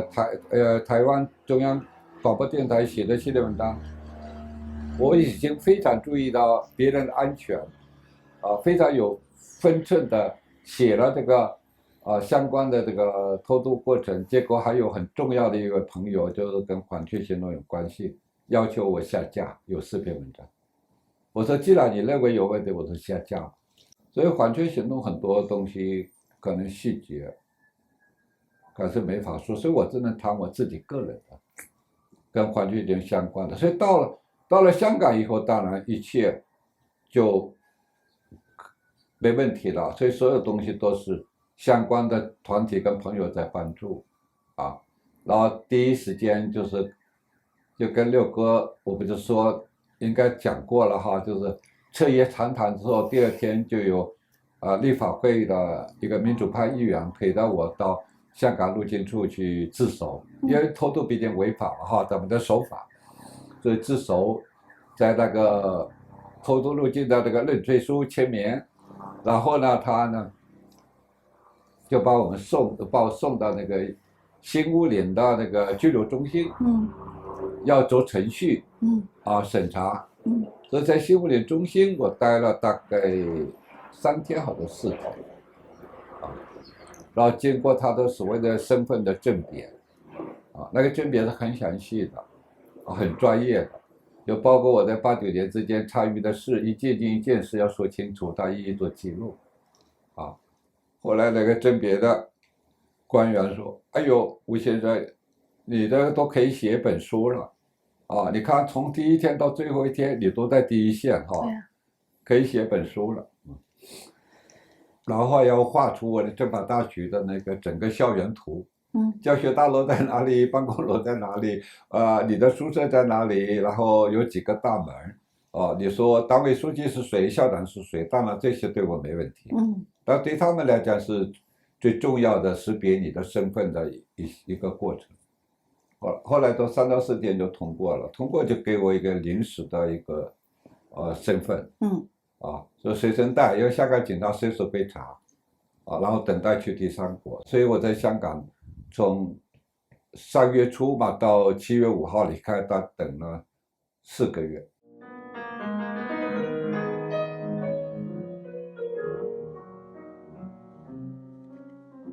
当然4个月生活，是香港相关的朋友他会帮助，所以房租啊、生活费啊，不用自己担忧哈，我非常感谢，因为在8·9民运期间，香港各界人士就捐了很多的钱，然后后来是主要是支联会成立以后来使用这笔钱环球行动它是单独一个项目，所以另外就是又捐了很多钱，包括很多知名的人物包括那些很有名的，比如可能鲍玉刚啊这些我知道的就是至少像《新岛日报》那集团的那个女老板胡仙吧，叫什么，他们都捐了钱的，包括知名演员那个梅艳芳当时也是捐了钱这些，所以很多人捐，因为整个环球行动费用是非常高的因为你要冒着风险租渔船，甚至很多重要人是从中国大陆一路护送到沿海，再偷渡出来，这费用是非常高的。我想我从澳门到香港是比较安全的一个地段那时候渔船好像花了18万港币。哎呦，那你想从中国大陆风险更高，当然相关的背景的收费会更高。而且它是一站一站都有人接送，就是像接龙一样这么给送下来的。所以环球行动真的是体验了我一向很崇尚的那种侠义精神。有一个江湖在那。对，很多人就是侠义嘛，一方面他当然说表面上说是那个很尊重这些重要参与者，当你真正要站出来做这些事，你需要侠义精神。又是有风险的呀，不是简单的一个经费的问题，风险。所以很多人，包括中国大陆很多人参与，包括我说那些武警的边防人员，甚至包括现役的军人。所以后来我就认识一个现役军人，成了好朋友。他当时就是一个团长，现役的军团，而且他的父辈是55年的将军，红二代。就因为出于这种侠义，出于良知，冒着风险帮助那个苏小康，先是提供演场地，然后一路护送他到香港。那当然自己也回不去了所以这种人像在整个环球行动当中，很多这种人，很多无名英雄我对他们很尊重，因为我从小我就崇尚这种侠义嘛两肋插刀对，所以我经常跟朋友开玩笑，我是喜欢这种人。我说从小到大一直到北大读研究生还是为了受欺负的同学给人家打架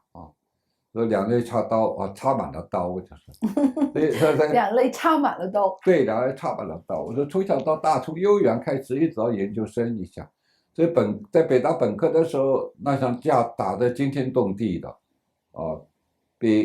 被举报，然后校保卫部立案，差一点就是开除学籍了幸亏就是说当时从校方到我们中文系各级领导偏向我们这些7级学生，因为打架对象是工兵学员他们是很骄傲嘛，都是政治过硬，所以上大学毛泽东说的是上管改，就上大学、管大学、改造大学，老师反而是被改造对象。所以老师当然不喜欢他们，一个文化程度低，不爱学习，再一个又是很傲慢我们不一样，我们的学习成绩好，然后呢又尊重老师，所以说那一架幸亏是我们第1期高考入学学生，所以一直拖到那个跟我们打架的那个工人民大学的毕业，只是不了了之。然后很有意思的就打架，我们在北大最大的学生食堂，没有饭桌，没有椅子，3000人可以同时用餐。当然是对方不对他插队加塞，然后还打我们班同学，把我们班同学用饭盆砸得头破血流当时我就很生气嘛，我说回去，我说你指认哪个人我们原始的方法哈，正义复仇，我们到园林处一人拿一把铁锹，5个人啊。要入学以后，我们1个星期劳动在园林处，知道哪里有铁锹，一人一把。啊，大犯人追着他们那工农兵学院打，他们地质系的身强力壮，都地质队的嘛，书包里都有把小铁锤，哎呦，敲打这个敲石头的，石头用。结果我们5个人更勇猛啊，拿着铁锹，抡着铁锹就上去了。对，很有意思。就当时我是穿军装的，所以事后背第一个指认，啊，特征太明显了嘛，啊，军人穿军装的，而且是军帮服装，4个口袋。然后打的过程当中，我们中文系比我高1个年级的工农兵学员也是穿军装的，人高马大，在拉架，啊，他倒没有拉偏架，都偏向工农兵学院，因为我们毕竟一个系。然后他是我们中文系的排球队的主攻手，我是2传手，哎呦，对吧？所以认识我，对不对？咱们是队友，对吧？我是给你传球，你才能那个扣球吧，对不对？所以呢，没有拉偏架，就是想把它拉开居中，啊，那个也是穿军装又大高个啊，我们叫他王胖子。所以事后我也感谢他，我说王胖子。啊，我说你没有，因为你是工农兵学员，你拉偏架哈，你还是很公正的。王胖子是谁？王志华，赵紫阳总理的女婿。哎呦，对，那时候赵紫阳还是总理嘛。哦，对，所以我为什么先说，最后说王胖子是谁？人真就是那一次，我就觉得这个人公正正派，对他印象很好。所以60以后。我对他很敬佩啊，因为北京宣布，5月15号，邓小平在家里开中央政治局常委会嘛，对不对？拍板戒严镇压，赵紫阳就输了嘛，啊，在他家嘛，本来政治局5个常委是2比2嘛，一个弃权嘛，5个常委，决定不了嘛。邓小平一在，乔石原来是弃权的，变成支持戒严了嘛，3比2，啊。所以赵紫阳回家就开一个家庭会议嘛，把几个4个儿子1个女儿嘛，加女婿嘛，开家庭会议，包括太太，说我做了选择，啊，反对戒严，反对镇压，当然我这个选择可能会带来很严重的后果，我撤职肯定的，可能还要入狱，你们怎么看？很令我敬佩的是，所有的子女，包括太太，二话不说支持他的选择。知道吧？包括这个女婿，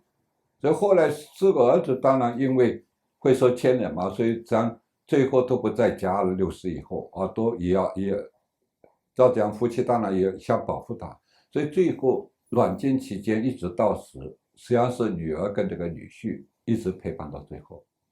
所以后来赵紫阳去世，包同想单独见最后一面，因为60又没见过嘛。当局终于同意，然后国安陪同在场，单独包同在北京医院停尸房见赵人一面。可是国安不让照相，所以呢，王志华忍不住跟国安打了一架，这挺仗义的一个人。对，所以我那次我说北大呢是大师生打架，我就会想到王志华，真是很好一个人。因为他自己本身也是高干子弟，啊，他做赵紫阳女婿之前，他父亲是西藏军区的空军司令员，后来父亲调到北京军区做空军司令员，所以也是一个将门之后。然后60之前，到时候他已经是中央军委那个常务副总参谋长徐信的大秘书。级别很高，可是因为赵紫阳没有任何理由，就你回家休息。他现在在哪儿？还在北京。他跟他的太太一直在北京，所以说他们俩夫妻啊，一路的陪伴赵紫阳夫妻，先送走了啊赵紫阳的太太，后来又送走了赵紫阳。所以说这样女婿真让我敬佩，就有情有义。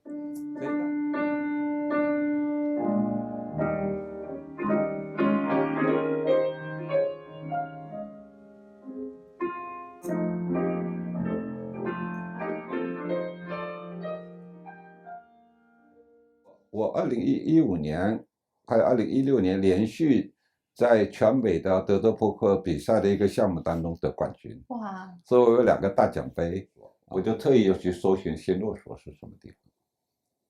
一查，包括总理李鹏在内的一个高级住宅区，106号坦克那个二炮手啊叫吴彦辉哈，因为我过去透露过，我后来现在说没问题了。在很多年当中我不说这个人，因为我想保留一个悄悄的托可靠朋友去私下采访他。徐勤先将军看病被撤职了嘛，戴军长这些人，包括留下来的政委参谋长，一直到师团一些指挥官，为了洗脱自己，要像比其他的建部队要表现得更好嘛，杀人要更狠嘛。一场政治运动，灾难性的运动，不仅得有受害者记录，一定有加害者的记录。只有有这个加害者跟受害者的2份记录，这个事件的记录才是基本合格的。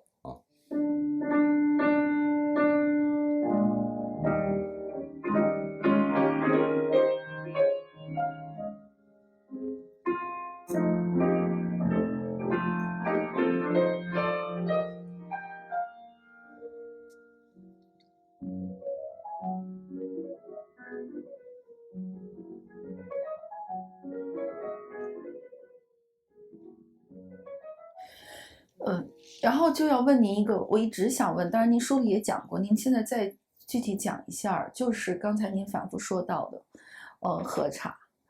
不断的核实，不断的收集信息，收集证据，但这个是非常非常难的，因为可能现在很多年轻人不知道，已经想当然的认为随便我们搜索一下，在互联网上Google 一下什么，你们当时是没有任何信息的，所以您这么多年，您给我专门讲一讲，就是您这个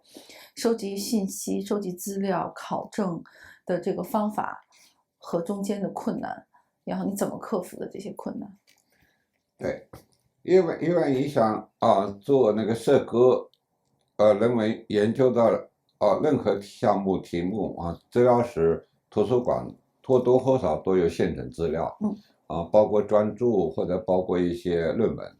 但是6·4这个特殊一方面是中共是把它到现在还是作为最大的禁区之一，是禁止、严令禁止的。对，严令禁止的，所以当事人到现在为止是不能站出来说6·4的经历的，哪怕是我刚才说的像北韩那个硕士生王康宝，是一个那么受害那么深的受害者，这样已经在海外了。又是受了那么严重伤害的受害者都不敢站出来说，所以说6·4的资料是极其欠缺的。我做这个资料的收集跟研究跟所有的人文科学来讲是相对来讲难度非常大的，主要是在收集资料这个部分，因为我们要研究一个东西，首先资料收集，然后才能写研究报告。就资料收集，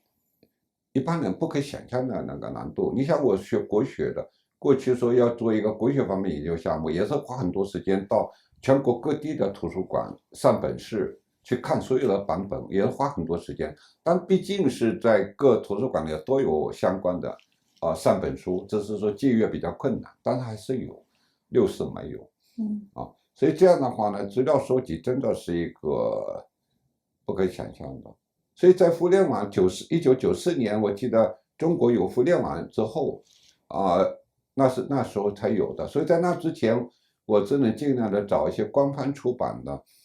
一些书籍比如说建一日，但建一日因为是内部发行的，所以是解放军总政治部文化部编辑的，内部发行的。可是发行以后不到1个月，他发现不对，就是说审查还不够严尽管经过严厉审查，还是透露了很多不该透露的正加信息。所以1个月以后收回去，所以我重新编，本来是上下2大厚本，后来出了一个精华本，就剩了1本，还不如原来的1/2。所以呢，那本书很珍贵的所以那本书我就谈到我就说感谢香港的原来文汇报的副总编辑陈响。所以我环球行动帮助我抵达香港也就是90年的2月底嘛，陈翔第一时间就私下来见我，然后跟我谈，我就谈到说那个刚才说到的在政法大学教学楼前那个5具遗体的情况，我就是想记录他们。陈翔主动说，我有一本书很重要，说我送给你，就戒严一日上下册。所以最早我去记录这个戒严部队官兵的事，就是从拿到陈翔那一套书开始的，然后90年2月在香港开始的，所以那时候真的很珍贵所以我一再说那个书面资料对于那个戒严部队的研究或者资料收集来讲，戒严日是最重要的像共和国卫视这些和官方为了宣传戒严部队官兵的镇压，所谓的平报的丰功伟绩，那个资料就差很多，因为共和国卫视总共才37个人所以说那本书也就介绍了37个人的情况，然后透露了一些部队的资料。戒严日不一样，总共190篇文章然后有的文章还是合写的，还不是一个人。然后作者呢都是真实姓名，而且有那个军职跟军衔，比如说集团军军长某某某少将所以价值非常高的，至少牵涉到很多的部队。190篇文章呢，除了几篇是北京警察局警察写的，至少有180篇左右是戒严部队官兵写的。所以说这样那本书对我来讲非常重要，就是说是初步的开始工作，然后呢，最后破解说14个陆军集团军参加6四镇压，也是这本书的主要的基础。因为我把这本书里头所有的官兵，包括作者，我花了很多时间一一的去查证。怎么查证的？就是这查证还是真的是在1994年中国有了互联网以后，对。说网络查证，因为你想现成的书的资料你找不到。对呀，我就在，因为我们也是做调查记者出身的，这个我就反复，我就为什么一定要当面问您这个方法论的问题？对，太难了。有几种方式吧，对吧？要不然首先是基本的信息，这个。比如说中国的，我一个傻问题，比如说中国这些军队的这些建制番号，每个团队里有多少人，每个师、每个团、每个连、每个营有多少人，这些名单从哪里来？然后还要知道这些人他们是不是在这个时候执行了这个任务，这个工作您怎么做的？我真的觉得，就是您说的无法想象，您再给我解释解释。抱歉我点了烟，我刚才那6浦口事件跟教学导心情。真的是这35年以后了，那头几年我讲到这个我都控制不住像我平息一下，本来也有这个抽烟习惯，所以我接着话题说，后来有了互联网给我提供了一个寻找6四官兵资料的一个很好的途径因为现在的文字资料没有嘛就是互联网所以后来我主要是利用互联网来做一个实现那个。因为军队中国规定保密，所以说部队番号是不能用的。媒体报道包括官兵自己不能透露，比如38集团军38集团军步兵112师绝对不能透露的他对外只能用那个部队代号，所以部队是一个代号一个番号，代号是对外可以用的，每个从团一级开始都有一个5个阿拉伯数字的代号，比如说51120部队它可能是某个集团军然后52113可能是这一集团军的步兵第1师步兵师，所以说团一级开始都有，所以我首先收集这个部队的代号，因为代号在网络上它都有，就是先把这代号收集起了，然后通过代号在互联网上去收集所有的部队的官兵资料然后代号一输入，然后当然 Google 一输入，有很多关于这个代号的资料出来。是有一些可能是当地的什么好人好事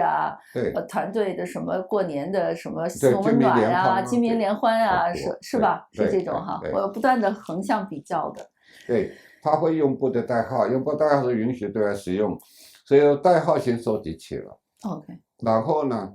第二步呢就把代号呢给把它破解了，这需要自己去用考据学方式去破解。就51120部队到底是哪个集团军，51123到底是哪个集团军、哪个师、哪个团，所以这个花了很多时间啊。然后这样呢，弄出更重要的就部队番号。因为部队代号的话，我要写出来或者研究出来，读者也不知道是哪个集团军嘛，也不知道是哪个集团军、哪个师、哪个团，所以必须的番号搞出来。所以第一步，我花了很多时间呢，把所有的部队番号、部队代号全给破解了啊。这5个数字是哪个部队？这5个数字是哪个部队？这样呢，把番号弄出来。这是第一步，花了很多时间的，不是你能想象的。然后呢，再去收集这19支部队，因为都破解了，19支部队一直从团开始嘛，代号有了，番号有了嘛，然后确认到是19支部队跟60戒严是有关系的，然后就去设定关键词，去收集这19支部队的官兵，先建立一个官兵名录，这个花的时间更多，更多，因为你要19支部队，你一进Google 一搜寻，比如说打入338集团军，出来太多的资料，太多的官兵名字我都要记录下来嘛，分19支部队做成19个文档，当然我记了大概有40多万官兵参与整个这个6·4对平然后暴镇压，对，然后你接下来把40多官兵就确定哪些是60戒严部队，这个花的时间更多，因为说1989年60之前已经退伍的，那跟这60没关系，对，然后说60以后参军的没关系，所以你要确定他们60期间还在这支部队，那你40多万人嘛，要通过 Google 搜寻去确定，非常艰难非常艰难的，所以你把这个官兵，哪怕是职位比较高的一个团长打进去，Google 不会马上给你答复说这个团长60还在这部队，所以你要辗转去用我们考据的方式就是说追踪要让你媒体来讲调查记者去追踪团长我把名字输进去，部队方输进去没有直接告诉我找到答案说他是戒严部队的，但是呢。有的资料里头，聊天记录也好，或者部队宣传在提到，他当时做团长政委是谁，然后第一营营长是谁，然后又通过查他的政委跟营长，再去搜寻，终于找到了一份资料，说这个团长是38军步兵112师334团的政委，那就证明了那个团长就是这个团的团长，所以这花的时间很多，但是呢。最终确定了3000多人，3000多人，所以很多有些朋友或者读者，他不太理解，他就说吴老师你花了无数的功夫收集了40多万军人，最后才确定3000多人，不是无用功不是的，占的比例太多了吗？他不了解，对他不了解我的想法，我就说你一场政治运动，灾难性的运动。不仅得有受害者记录，一定有加害者的记录，只有有这个加害者跟受害者的2份记录，这个事件的记录才是基本合格的所以我作为一个文献学者，作为历史记录者，当然我很清楚这个基本的要求，所以我哪怕花再多的时间我一定得有受害者的记录。所以3000这个名单对我来讲。我觉得是非常重要的。随着出第2本书《60事件戒严部队》当中，每19支部队后面我一定要附一个名单。你读者觉得说这名单就是一个名单什么军衔、什么职位，然后离开部队以后在什么机构工作，他们觉得很枯燥好像没有意义、没有价值。但对我来讲，我一定要把它附在最后部分。一定得有名单，这是我的想法。这个意义无比大，就像您说的，完整的历史一定有受害者，有加害者，甚至在历史里加害者更重要。这你在公共这个就叫什么开放社会也叫要让权力者 accountable， 就是要让他们负责，负责第一步你要知道是谁在做的这件事情。对，所以说也还是很多国家民主转型以后，包括台湾，就有个转型正义问题嘛。所以转型正义转型的或者是什么嘛，就是一个是真相嘛，哈，这必须说事件真相。第二个就是追责嘛，哈，追究责任嘛，第三步才是国家赔偿嘛。所以第二步很重要的。所以我在台湾这么多年，我去过很多次他们国立的国家级的228纪念馆，也去过台北市立的228纪念馆。所以我就说你们转型正义是做了很多努力哈，包括行政院还专门成立了那转型正义促进转型正义委员会哈，也建立了228个纪念馆，然后还有228纪念公园，然后每年还举行活动。但是我说转型正义是做到不完整，他们很不觉得很难。说吴老师你为什么这么说？我说你看你博物馆，我看了有受害者的部分记录，没有加害者你不能说那个加害者就是当年的台湾省主席陈仪嘛，也不能说最高统帅蒋介石在台湾我说把各县市具体指挥的军警负责人应该记录在案然后说那个杀人比较狠的那些官兵你必须记录比如说我说在那个市立那个台北市立的228纪念馆，我有份死难者名单嘛，23个县市的死亡名单。我说为什么这人口少的县死亡人数还超过了人口多的县跟市？为什么？我说很简单嘛，因为我研究六四镇压嘛。我说因为那个人口少死亡多的县市，说明他那个指挥官更残暴嘛。然后那个具体的负责镇压的部队更残暴嘛，就像六四一样嘛。我说死亡最多的是西长街嘛，为什么？38集团军因为他的军长被撤职了徐勤先将军看病被撤职了嘛，代军长这些人，包括留下来的政委参谋长，一直到师团一些指挥官，为了洗脱自己，要像比其他的纪念部队要表现得更好嘛，杀人要更狠嘛。要么跟那个徐宁军长可能他多少受牵连嘛，因为你的代军长原来是副军长嘛，你政委是跟他总要打仗嘛，对不对？所以说那个地点死亡就最多。所以我同样的我说一听台湾有关的人在谈，一听就明白了，说吴老师你真专业可是我说你没有记录嘛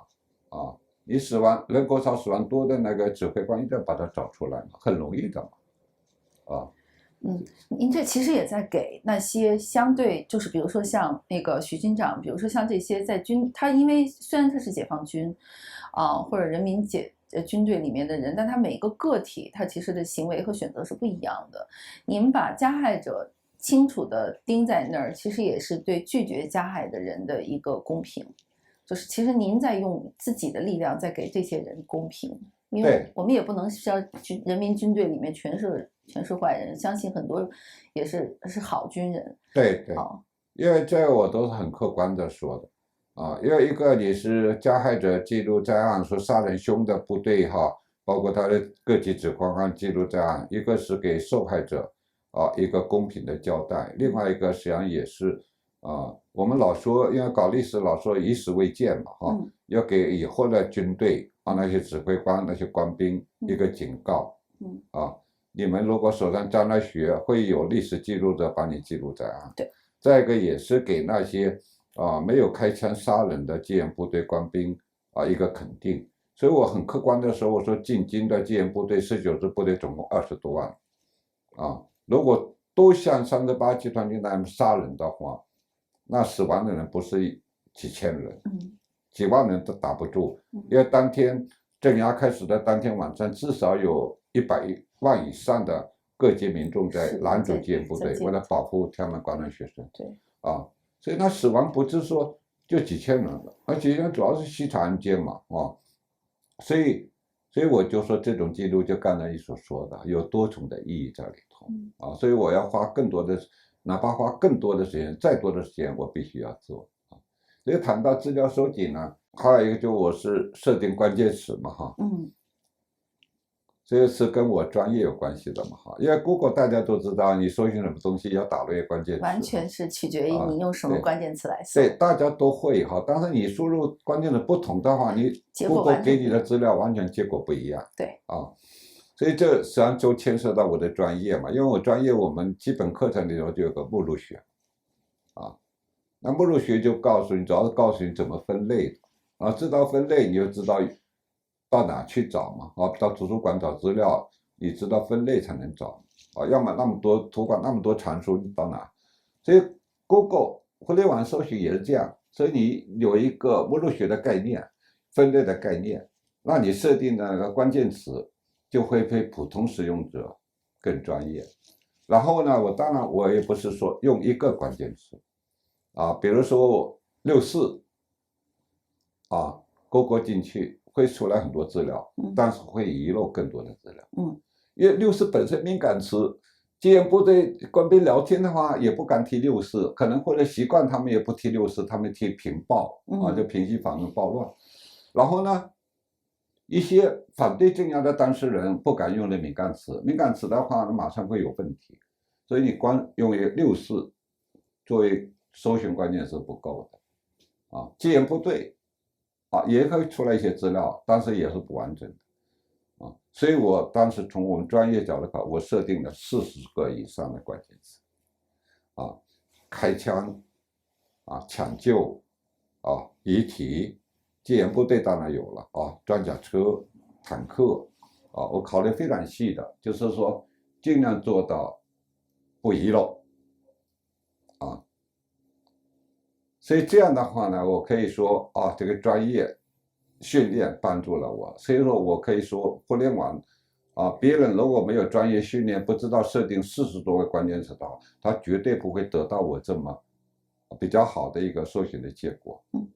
可是问题是，你用40多个关键词哈，一一去搜寻的话，要花多少时间？是啊，我至少搜寻了当年北京近200家的医院，然后当年戒严部队。啊，向天安门广场开进的近200个地点，大家就要搜寻400次，用40个以上关键搜寻400次，那你想出来会多少？几十万、几百万。我就举例一个，我说医院，啊，医院你用40个里头很多关键词打进去，出来无数的资料，比如说遗体，医院本身就是负伤的地方，那你必须的。把资料点进去看啊，这具遗体跟64有没有关系？比如说抢救，啊，医院就是负伤的机构，那跟抢救这个关键搜寻词有关的太多资料，每一家医院，所以说光是你像200家医院，近200个地点，你看40关键词花多少时间？一般人想象不到，一般人也不愿意去做的，也承受不了，所以只有我们这种有心的人，然后又经过专业训练。啊，耐得了寂寞，坐得了冷板凳，又知道这种搜寻的重要性，才会做下去。所以关于资料搜寻哈，我可以说主要是来自于互联网。所以因为我那个搜寻定的关键词啊，几乎包含了所有的可能性。所以呢，互联网上哈可以说，哪怕是戒严部队的一句话的聊天，我都被我记录在案，啊。然后有时候你想这一句话，啊，对我们专业训练来讲非常重要的，就里头一个时间一个地点，对考据学来讲很重要的因素。所以我很清楚记得说，啊，当你退役的一个戒严部队跟别人战友聊天的时候，战友问他你当年在哪？和平报的，他们聊的平报嘛，说当年在哪？啊，他说我在新6所执勤，就这么一句话。啊，因为执勤也是我关键搜寻者之一，所以就被我找到了。里头没有64，没有开枪号的执勤，有个地点新6所太重要，别人会忽略过去，一句话也没有开枪，也没有受伤哈什么，但是因为地点时间跟我很重要，啊，新6所，我就特意要去搜寻新6所是什么地方，一查，包括总理李鹏在内的一个高级住宅区，南池。因为19年中共建政之前，省部级以上的人把北京原有的那些王府对全分光了嘛。对。所以后来提拔的国家领导人没有王府可分了，所以只能盖高级的地方。大家都知道说木樨地那个22号楼是部长楼，但是更重要的是新六所。李鹏总理都在那里，包括国家的领导人，每人都是独栋的那个楼跟院子，对外叫新六所，很重要。一个让我知道了李鹏住在那，一个是让我知道说在开枪之前，戒严部队开始负责起所谓中央领导人的住所的安全保卫，那戒严部队我至少多了他们一个功能，我知道嘛除了镇压民众之外，还有一个他要保护高官然后另外一个就是我资料有证明，就是说要先占领新闻机构像中央电视台人民日报都已经提前进入戒严部队。所以说这一句话新六所给我一个很好的一个资讯，所以在我研究说戒严部队进北京的执行的任务多了一项就是保护中央领导人的驻地。后来我顺着线索去追查果然发现就邓小平所有中央领导人都提前派戒严部队保护，包括中南海。中南海原来保护部队只有中央警卫团，但是呢戒严部队进北京首先也是有一部兵力进入中南海。所以说这个资料搜寻就是专业化，然后设定很专业的关键词，然后不会遗漏，这么一句话都不会遗漏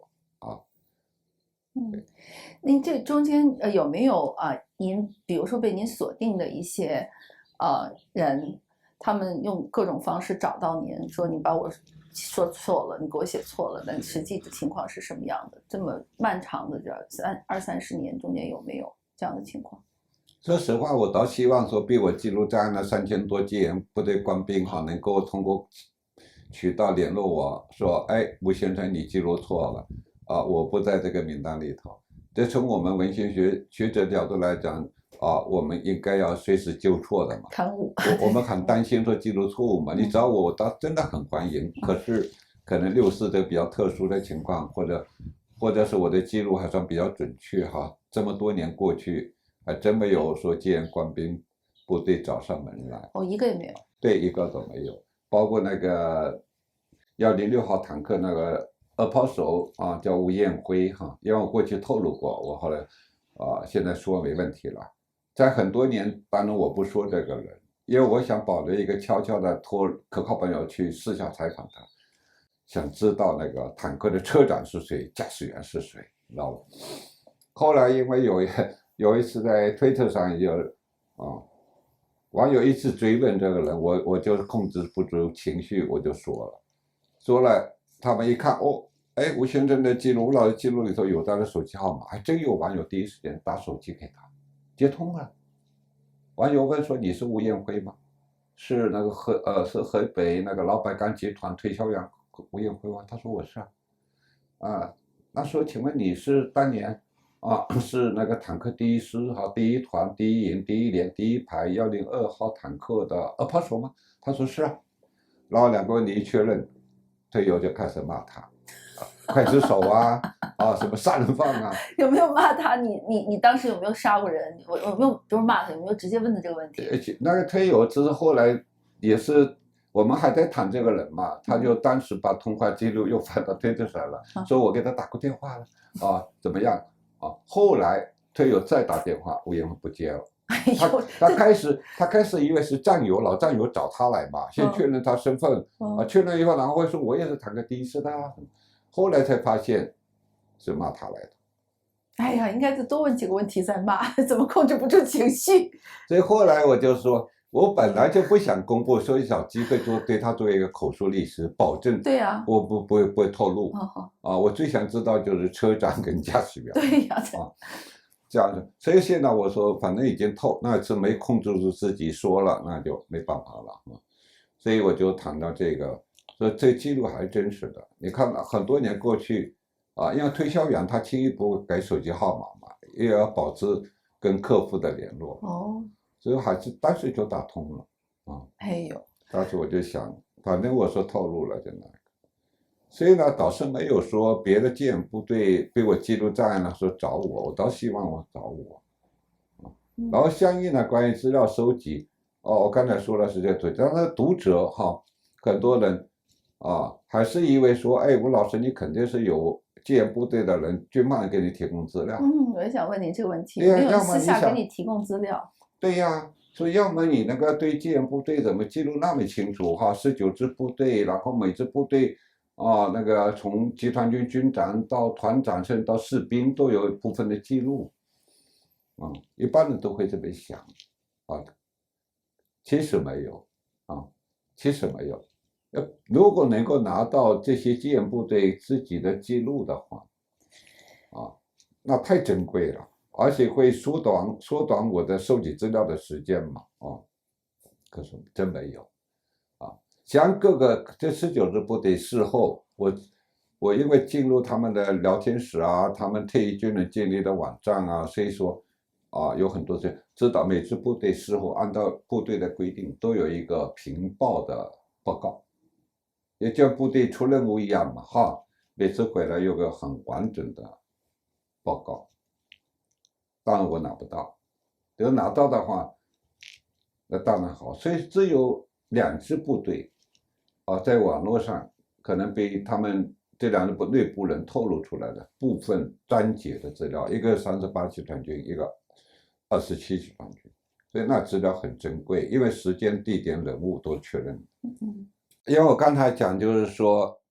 像我拿不到那个戒严部队内部的总结报告那个要能拿到是非常重要的对我来讲这么多年只有一个人给我提供一本书是关于中国人民解放军英模人物一个传记提供这么一本书，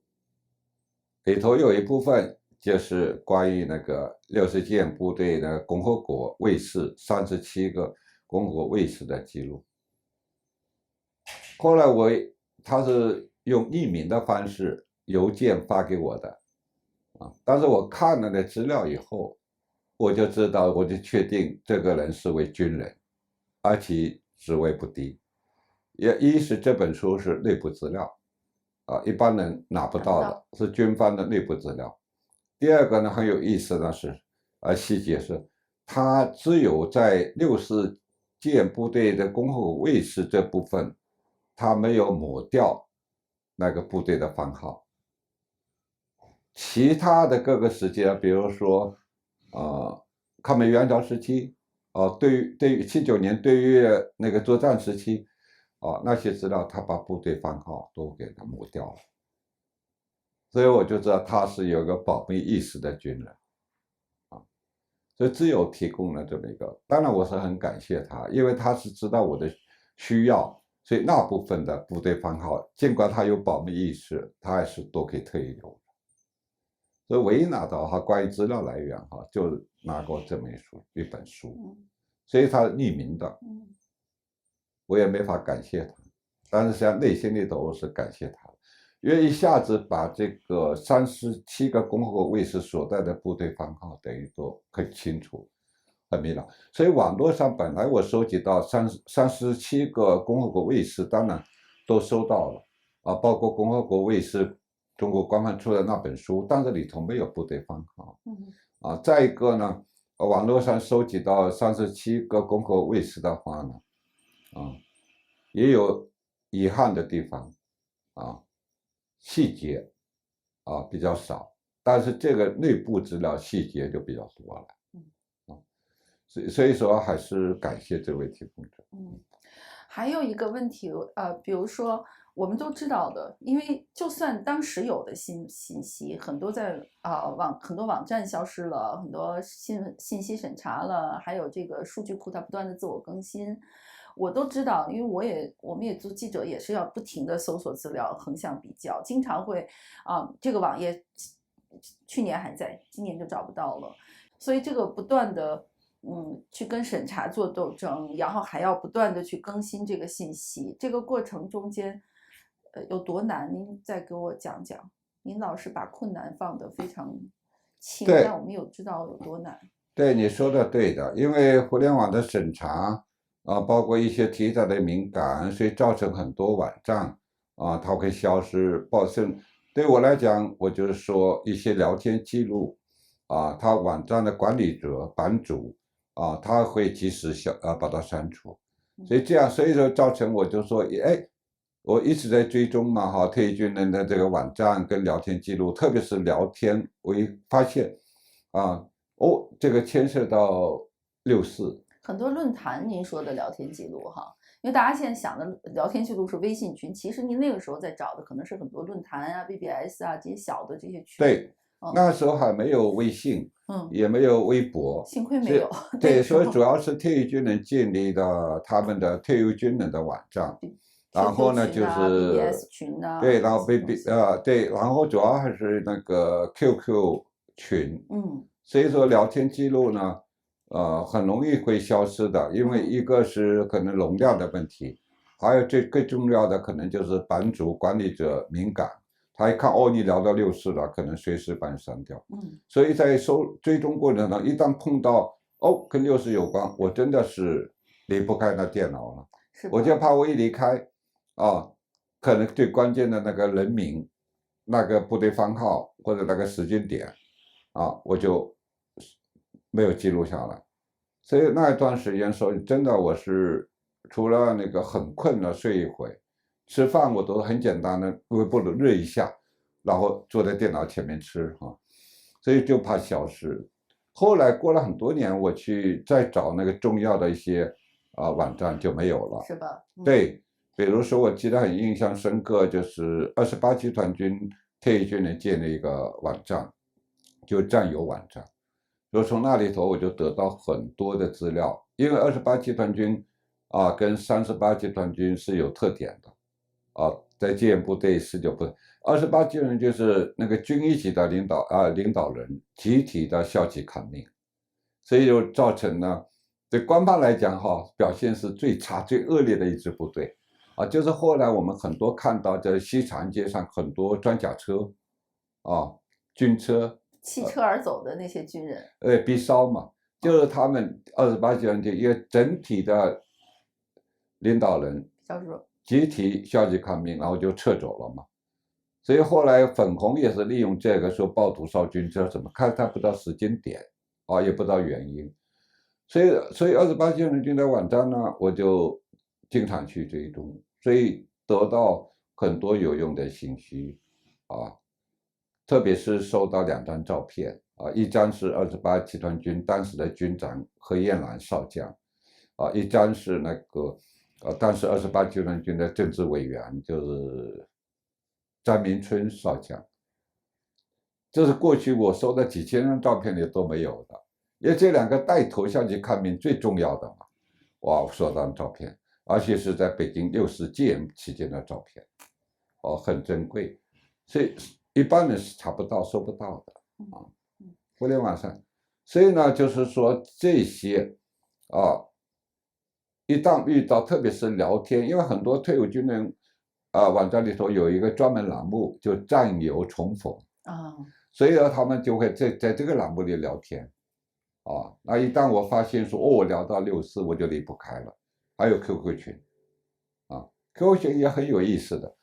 他们战友那个 QQ 群它有2个基本条件你才能加入进入一个就是说你的那个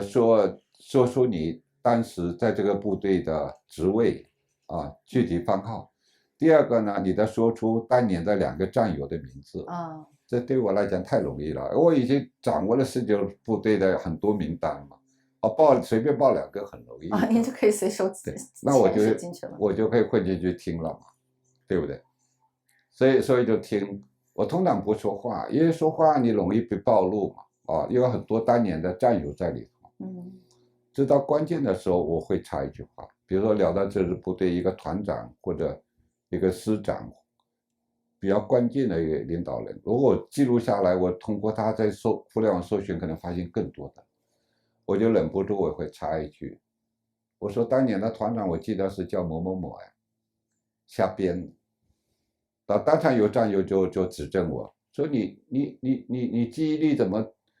这么差呀？当年的团长明明是叫某某某嘛，正确的出来我赶快记下来。所以偶尔会插一句，所以就刚才说的，你说就很多东西会被消失，所以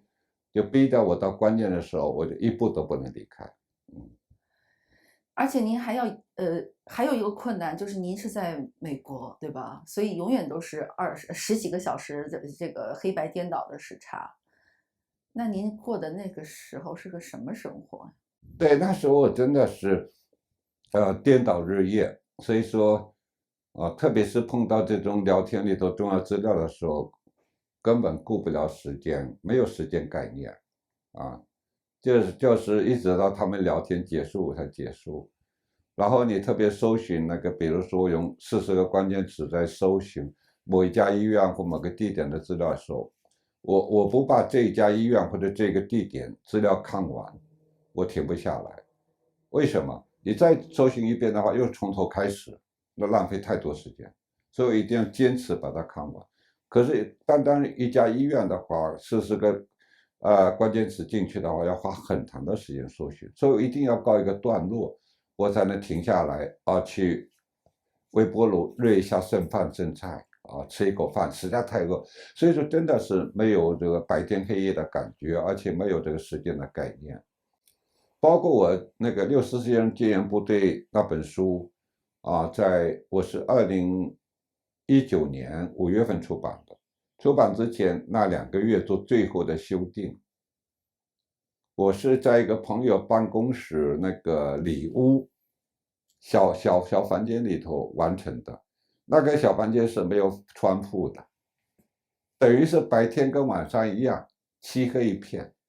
所以说都是开着那个大灯坐的实在太饿了，热一口饭吃，实在太困了就休息一下，没有白天黑夜的感觉。那没有窗户的一个房子，小黑屋，我就想在最后时刻我就保了一个非常安静的一个环境，把它在预定的出书时间去出版。因为我那个租的一个房子在朋友家后院嘛，他朋友也因为那个他把房子割成，本来是就2室1厅3厅的，把它割成8个房间租出去。那8房间你想住了多少人然后那当然是修改跟写作的环境是不太好的。所以我那第2本我特意后来选择那个朋友那个里面的那个小黑屋。哎呀，对，所以没有时间概念，没有白天黑夜概念，就是到了关键的时刻，真的没有。您这样不断的收集资料，不断的收集资料的，一共多少年？我开始说到嘛，我说开始的资料就是1990年2月底抵达香港，陈翔先生给我建议一日的那书开始的就开始，然后又到那个当时又到香港在香港又到各书店、书报摊就是买了那个相关的跟8960有关的书，包括那个89年5月份、6月份、7月份的那个杂志所以从那时候开始的。然后到了美国以后，因为我是有工作在做新闻自由导报主编嘛，然后工作挺忙的，但是呢在下班以后晚上我就收集那些资料真正的全力的就说是2005年我就把新闻自由导报关掉了。我就一看一直到2005年，我说关于6四屠杀的记录，关于戒严部的记录没有那个这方面的书，只是一些个人的片段的文章的回忆对我这个文献学者来讲，我觉得这个情况非常不好。所以2005年以后，我是全职的在做这个书的写作，最后的资料我已经掌握差不多。对，所以2005年到07年2年我就出了第一本书，然后2007年到2009年又出了第二本戒严部队的书。本来是计划是再过2年，2011年出第3本书，可是后来到了2011年，发现自己身体出了状况什么问题？就是因为说长期接触特定的屠杀资料，再加上自己又经过那个血腥的场面，所以每次你见到那些六四资料在网络上收集过程当中见到的话，就是悲伤、痛苦、愤怒当然，我说过，从小到大，因为自己崇尚那个侠义自己也拜师练武，所以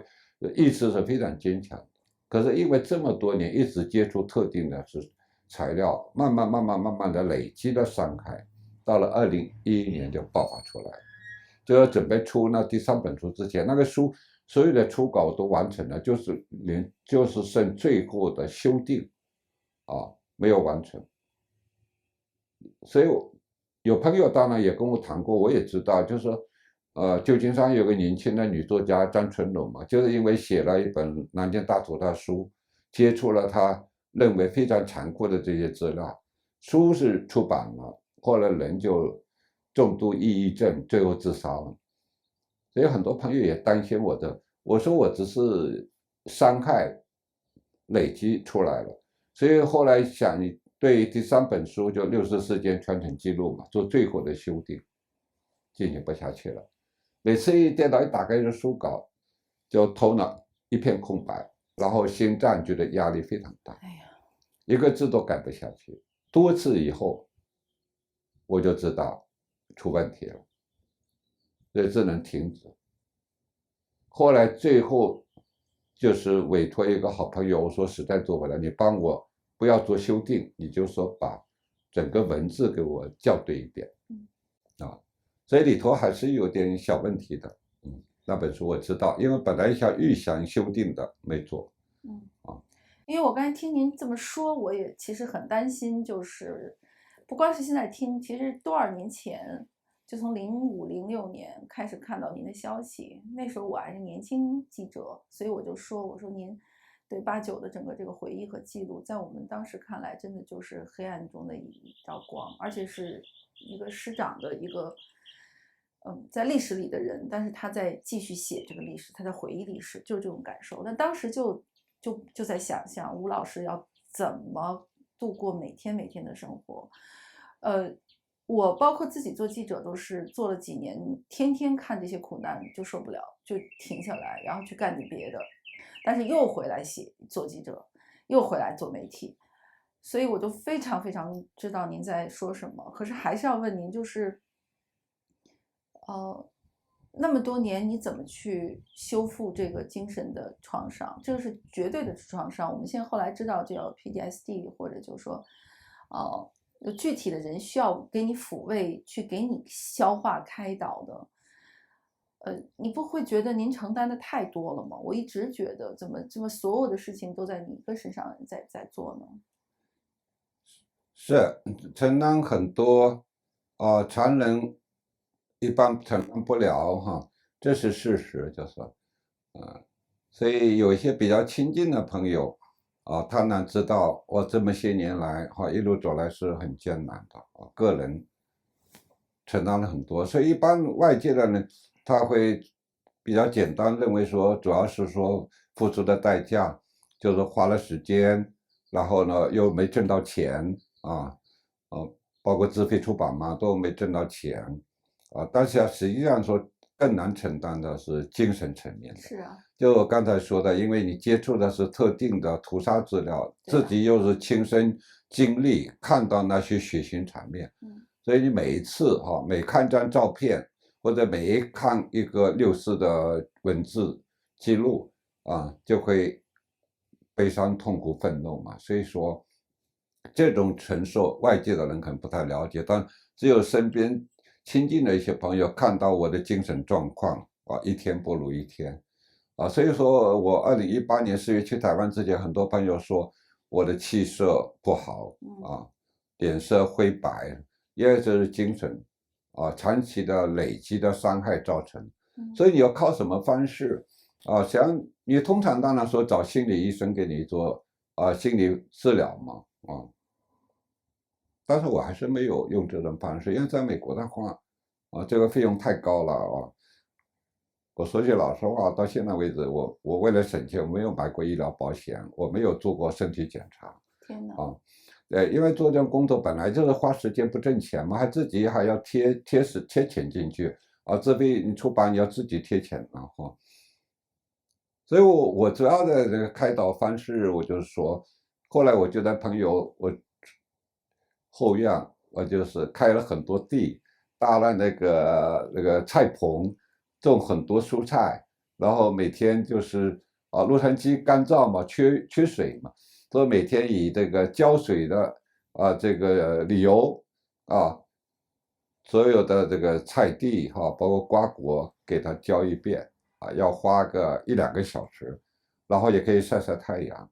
我特意他们院子墙都有水管嘛，可以拿皮管浇，很容易我特意就提的那个小铁桶，用个水勺一颗颗浇过来，每棵蔬菜每个瓜果一颗颗浇过来。我刻意的用这种方式有点强迫式的让自己做一种锻炼所以后来状况好了一些。我当时种了很多呀，什么丝瓜、葫芦瓜，什么黄瓜、南瓜、冬瓜光是瓜类的就种了很多，还有很多蔬菜，所以说有一种好的方式。另外一种，我自我调节的话呢，像我后来我就去喜欢那个德州扑克我就去打德州扑克，有时候抽空，特别是去打那个比赛。比赛是因为每年有几次这样，因为你就每天去打德州扑克没那时间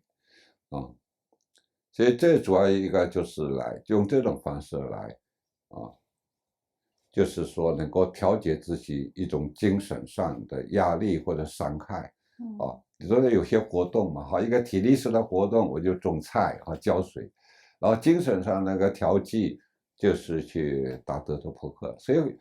一般人不知道我是德州扑克高手，所以后来在推上王小山老说他得过多少多少奖，我说你那些比赛不专业我说你得很多的比赛冠军可能不如我得一个冠军所以我2015年还有2016年连续在全美的德州扑克比赛的一个项目当中得冠军哇！所以我有2个大奖杯反正我觉得我们是作为真实的人我们就刚才问到我就说这个所以因为德州扑克跟别的那个赌场的方式不一样，那些都是赌运气，德州扑克是一个智力活动智力活动就综合性的，记得有概率学的算输赢的概率然后要利用位置，然后有时候你位置在后面，你还利用这种兵法上的兵不厌诈的方式，比如说我明明牌不是最大的，我下大注，你都在轮牌了，我就赢了，对不对？所以您肯定是绝顶聪明的人，因为因为刚好这个符合我从小到大的一个个性从小到大我就是喜欢有输赢的东西有输赢东西，或者通俗说有个好胜心这也是后来为什么带头有劲，最后又不服输，要做60研究，都跟这个个性有关系的我不服输嘛，对不对？你可以那么来动用机枪坦克把我们镇压了，但是我们不服输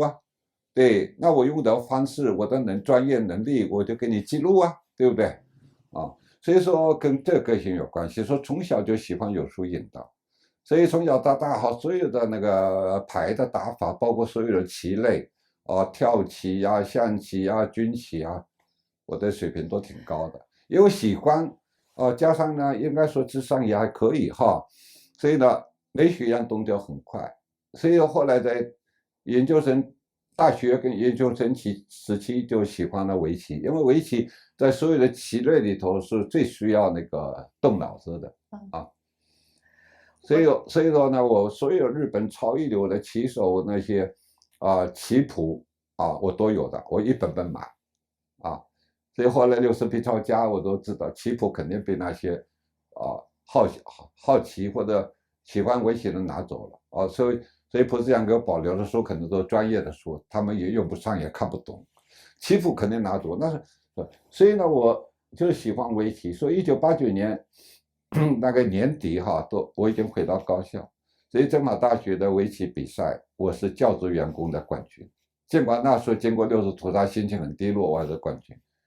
很有意思的，学生冠军是比关押了几个月回来的那个水木清，叫人权律师水木清，所以我们俩都是高手，在这60之前我们还下过棋啊。所以到了美国，我说精神出了问题，然后一直收集六资料，压力很大哈。我主要精神方式的来解压的方式主要是德州扑克，所以我很快的就进入了这个领域。所以我最好的名次是在世界大赛里头一个项目当中第26名。哎呦，对，所以说，如果搜寻那个德州扑克职业网站的话，有很多我的照片。哎呀，因为亚裔人德州扑克的那个历史不久，所以说到了最后进入的有奖金的名次的时候很多记者会盯着我拍，因为一看很少见到亚裔的面孔。后来我都没想到说，哎，怎么有很多我在牌桌上的照片？也因为这个个性吧，所以说60当中，包括60以后，我会这么坚持下来。说因素很多，但其中有一个是个性有关系，我绝不认输，只要有口气在，我不会认输的。